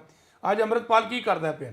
ਅੱਜ ਅੰਮ੍ਰਿਤਪਾਲ ਇਹ ਕਹਿੰਦਾ ਨਾ ਕਿ ਨਸ਼ਾ ਛੱਡੋ, ਅੰਮ੍ਰਿਤਪਾਨ ਕਰੋ, ਅੰਮ੍ਰਿਤਧਾਰੀ ਹੋਵੋ, ਹੋਰ ਉਹ ਕੀ ਕਰਦਾ ਪਿਆ? ਅੱਜ ਦੀ ਤਰੀਕ ਦੇ ਵਿੱਚ ਕਈ ਬੰਦੇ ਕਹਿੰਦੇ ਨੇ ਏਜੰਸੀਆਂ ਦਾ ਬੰਦਾ ਹੈਗਾ ਜੀ, ਏਜੰਸੀਆਂ ਨੇ ਛੱਡਿਆ। ਮੈਂ ਕਹਿੰਦਾ ਏਜੰਸੀਆਂ ਨੇ ਛੱਡਿਆ ਵੀ ਹੋਏ, ਚਲੋ ਮੰਨ ਲਿੱਤਾ। ਇਹਦੇ ਵਿੱਚ ਜਿਹੜਾ ਅੰਮ੍ਰਿਤਪਾਲ ਜਿਹੜਾ ਸਾਰਿਆਂ ਨੂੰ ਅਗਰ ਆਪਣਾ ਉਹਨੇ ਵਾਲ ਵੀ ਕਟਾਏ ਸੀਗੇ, ਛੋਟੀ ਛੋਟੀ ਦਾੜੀ ਸੀਗੀ, ਅੱਜ ਉਹਨੇ ਵੀ ਅੰਮ੍ਰਿਤ ਛਕ ਲਿੱਤਾ, ਉਹਦਾ ਨਾਮ ਹੀ ਅੰਮ੍ਰਿਤਪਾਲ ਹੈਗਾ। ਔਰ ਸੰਗਤ ਉਹਦੇ ਪਿੱਛੇ ਇਸ ਕਰਕੇ ਹੈਗੀ ਹੈ ਕਿਉਂਕਿ ਪੰਜਾਬ ਦੇ ਵਿੱਚ ਛੋਟੇ ਛੋਟੇ ਬੱਚੇ ਜਵਾਨੀ ਮਰ ਗਈ, ਨਸ਼ਿਆਂ ਦੇ ਨਾਲ ਮਰ ਗਈ। ਔਰ ਉਹ ਨਸ਼ਿਆਂ ਨਾਲ ਜਿਹੜੀ ਜਵਾਨੀ ਮਰ ਗਈ ਤਾਂ ਤੁਸੀਂ ਦੇਖੋ ਕਿ ਸਾਰੇ ਬੰਦੇ ਅੰਮ੍ਰਿਤਪਾਲ ਨੂੰ ਇਸ ਕਰਕੇ ਚੰਗਾ ਸਮਝਦੇ ਪਏ ਨੇ ਕਿਉਂਕਿ ਉਹਨਾਂ ਦੇ ਬੱਚਿਆਂ ਨੂੰ ਬਚਾਉਣ ਦੀ ਕੋਸ਼ਿਸ਼ ਕਰ ਰਿਹਾ ਅਗਲਾ ਬੰਦਾ। ਅੰਮ੍ਰਿਤਪਾਨ ਅਗਰ ਹੋਏਗਾ, ਲੋਕ ਜਿਹੜੇ ਗੁਰੂ ਘਰ ਦੇ ਨਾਲ ਜੁੜਨਗੇ, ਬਾਬੇ ਨਾਲ ਜੁੜਨਗੇ, ਤੁਸੀਂ ਸੰਗਤ ਨਾਲ ਜੁੜਨਗੇ, ਤੇ ਇਹਦਾ ਮਤਲਬ ਹੈਗਾ ਕਿ ਕੱਲ੍ਹ ਨੂੰ ਜਦੋਂ ਬੰਦਾ ਨਸ਼ਾ ਹੀ ਨਹੀਂ ਕਰੇਗਾ, ਨਸ਼ੇ ਵਾਲੇ ਪਾਸੇ ਜਾਏਗਾ ਹੀ ਕੋਈ ਨਹੀਂ, ਨਸ਼ਾ ਲੈਣ ਨਹੀਂ ਜਾਏਗਾ, ਨਸ਼ਾ ਵੇਚਣ ਨਹੀਂ ਜਾਏਗਾ। ਜਦੋਂ ਗੁਰਦੁਆਰੇ ਵਾਲੇ ਪਾਸੇ ਉਹਦਾ ਧਿਆਨ ਹੋ ਜਾਏਗਾ, ਜਦੋਂ ਉਹਦਾ ਕੀਰਤਨ ਵਾਲੇ ਪਾਸੇ ਧਿਆਨ ਹੋ ਜਾਏਗਾ, ਤੇ ਨੈਚੁਰਲੀ ਗੱਲ ਹੈ ਉਹ ਫਿਰ ਸਾਡੀ ਸਿੱਖ ਕੌਮ ਜਿਹੜੀ ਚੜ੍ਹਦੀ ਕਲਾ 'ਚ ਵੀ ਹੋਏਗੀ। ਅੰਮ੍ਰਿਤਪਾਲ ਜੋ ਕੰਮ ਕਰਦਾ ਪਿਆ, ਮੈਂ ਕਹਿੰਦਾ ਵਾਂ ਚਾਹੇ ਏਜੰਸੀਆਂ ਨੇ ਭੇਜਿਆ ਹੋਏਗਾ, ਮਗਰ ਪੰਜਾਬ ਵਾਸਤੇ ਤੇ ਬੜਾ ਵਧੀਆ ਕੰਮ ਕਰਦਾ ਪਿਆ। ਔਰ ਇਹ ਹੀ ਜਿਹੜਾ ਬਾਦਲਾਂ ਨੂੰ ਕੰਮ ਕਰ ਲੈਣਾ ਚਾਹੀਦਾ ਸੀਗਾ। ਤੇ ਅਗਰ ਅੱਜ ਬਾਦਲ ਅਗਰ ਨਸ਼ਾ ਅਗਰ ਕਰਦੇ ਵਿੱਚ ਅਗਰ ਇੰਟਰਵਿਊਨ ਅਗਰ ਕਰਦੇ ਵਿੱਚ ਅਗਰ ਕੁੱਦਦੇ ਤੇ ਅੱਜ ਬਾਦਲਾਂ ਦਾ ਜੋ ਹਾਲ ਹੋਇਆ ਉਹ ਹਾਲ ਨਾ ਹੁੰਦਾ, ਬਾਦਲ ਵੀ ਚੜ੍ਹਦੀ ਕਲਾ 'ਚ ਹੁੰਦੇ, ਜਿਹੜੀ ਅੱਜ ਬਾਦਲ ਚੜ੍ਹਦੀ ਕਲਾ 'ਚ ਨਹੀਂ ਹੈਗੇ। ਤੇ ਸੰਗਤ ਦੇ ਤੇ ਐਨਆਰਆਈ ਦੇ ਲਈ ਤੁਹਾਡਾ ਕੋਈ ਮੈਸੇਜ? ਸੰਗਤ ਲਈ ਔਰ ਐਨਆਰਆਈ ਲਈ, ਸੰਗਤ ਲਈ ਔਰ ਐਨਆਰਆਈ ਲਈ ਦੇਖੋ ਜੀ, ਐਨਆਰਆਈ ਜਿਹੜੇ ਸਾਡੇ ਜਾਂਦੇ ਪਏ ਨੇ ਲੋਕੀ ਇੱਥੋਂ ਦੀ ਪੰਜਾਬ ਦੇ ਵਿੱਚੋਂ ਕਿਉਂ ਜਾਂਦੇ ਪਏ ਨੇ? ਕਿਉਂਕਿ ਬੇਸਿਕਲੀ ਐਜੂਕੇਸ਼ਨ ਹੈ ਕੋਈ ਨਹੀਂ, ਲੋਕ ਨਸ਼ੇ ਦੇ ਵਿੱਚ ਮਰਦੇ ਪਏ ਨੇ, ਲੋਕ ਆਇਟਸ ਕਰਕੇ ਲੋਕੀ ਬਾਹਰ ਜਾਂਦੇ ਪਏ ਨੇ। ਹੁਣ ਇੱਥੋਂ ਦੀ ਪੰਜਾਬ ਦੇ ਵਿੱਚ 3 ਲੱਖ ਕਰੋੜ ਤੋਂ ਉੱਤੋਂ ਜਿਹੜਾ ਤੁਸੀਂ ਦੇਖੋ ਕਿ ਸਾਡੇ ਤੇ ਕਰਜ਼ਾ ਚੜ੍ਹਿਆ ਪਿਆ। ਹੁਣ ਰੋਜ਼ ਸਾਡੇ ਤੇ ਕਰਜ਼ਾ ਚੜ੍ਹਦਾ ਪਿਆ। ਅੱਜ ਦੀ ਤਰੀਕ ਦੇ ਵਿੱਚ 2.5 ਕਰੋੜ ਦੀ ਆਬਾਦੀ ਜਿਹੜੀ ਹੈਗੀ ਹੈ, 3 ਕਰੋੜ ਦੀ ਆਬਾਦੀ ਹੈਗੀ ਹੈ, ਤੇ 3.5 ਕਰੋੜ ਰੁਪਈਆ ਤੁਸੀਂ ਦੇਖੋ ਕਿ ਪੰਜਾਬ ਦੇ ਉੱਤੇ ਕਰਜ਼ਾ ਚੜ੍ਹਿਆ। ਇਹਦਾ ਮਤਲਬ ਜਿਹੜਾ ਬੱਚਾ ਜੰਮਦਾ ਪਿਆ ਉਹਦੇ ਵਿੱਚ ਵੀ ਕਰਜ਼ਾ ਚੜ੍ਹਿਆ ਨਾ ਜੀ। ਅੱਜ ਮੈਂ ਕਹਿੰਦਾ ਵਾਂ ਕਿ ਜਿਹੜੇ ਬੰਦੇ ਫੋਰਨ ਦੇ ਵਿੱਚ ਜਾਂਦੇ ਪਏ ਹੈਗੇ ਨੇ, ਅੱਜ ਜਿਵੇਂ ਉੱਥੋਂ ਦੀ ਆਵਾਜ਼ਾਂ ਆ ਰਹੀਆਂ ਹੈਗੀਆਂ ਹੁਣ ਇੱਥੇ ਕਿ ਬਈ ਇੱਥੇ ਅੰਮ੍ਰਿਤ ਛਕ ਰਿਹਾ, ਅੰਮ੍ਰਿਤਪਾਲ ਅੰਮ੍ਰਿਤ ਛਕਾ ਰਿਹਾ ਹੈਗਾ।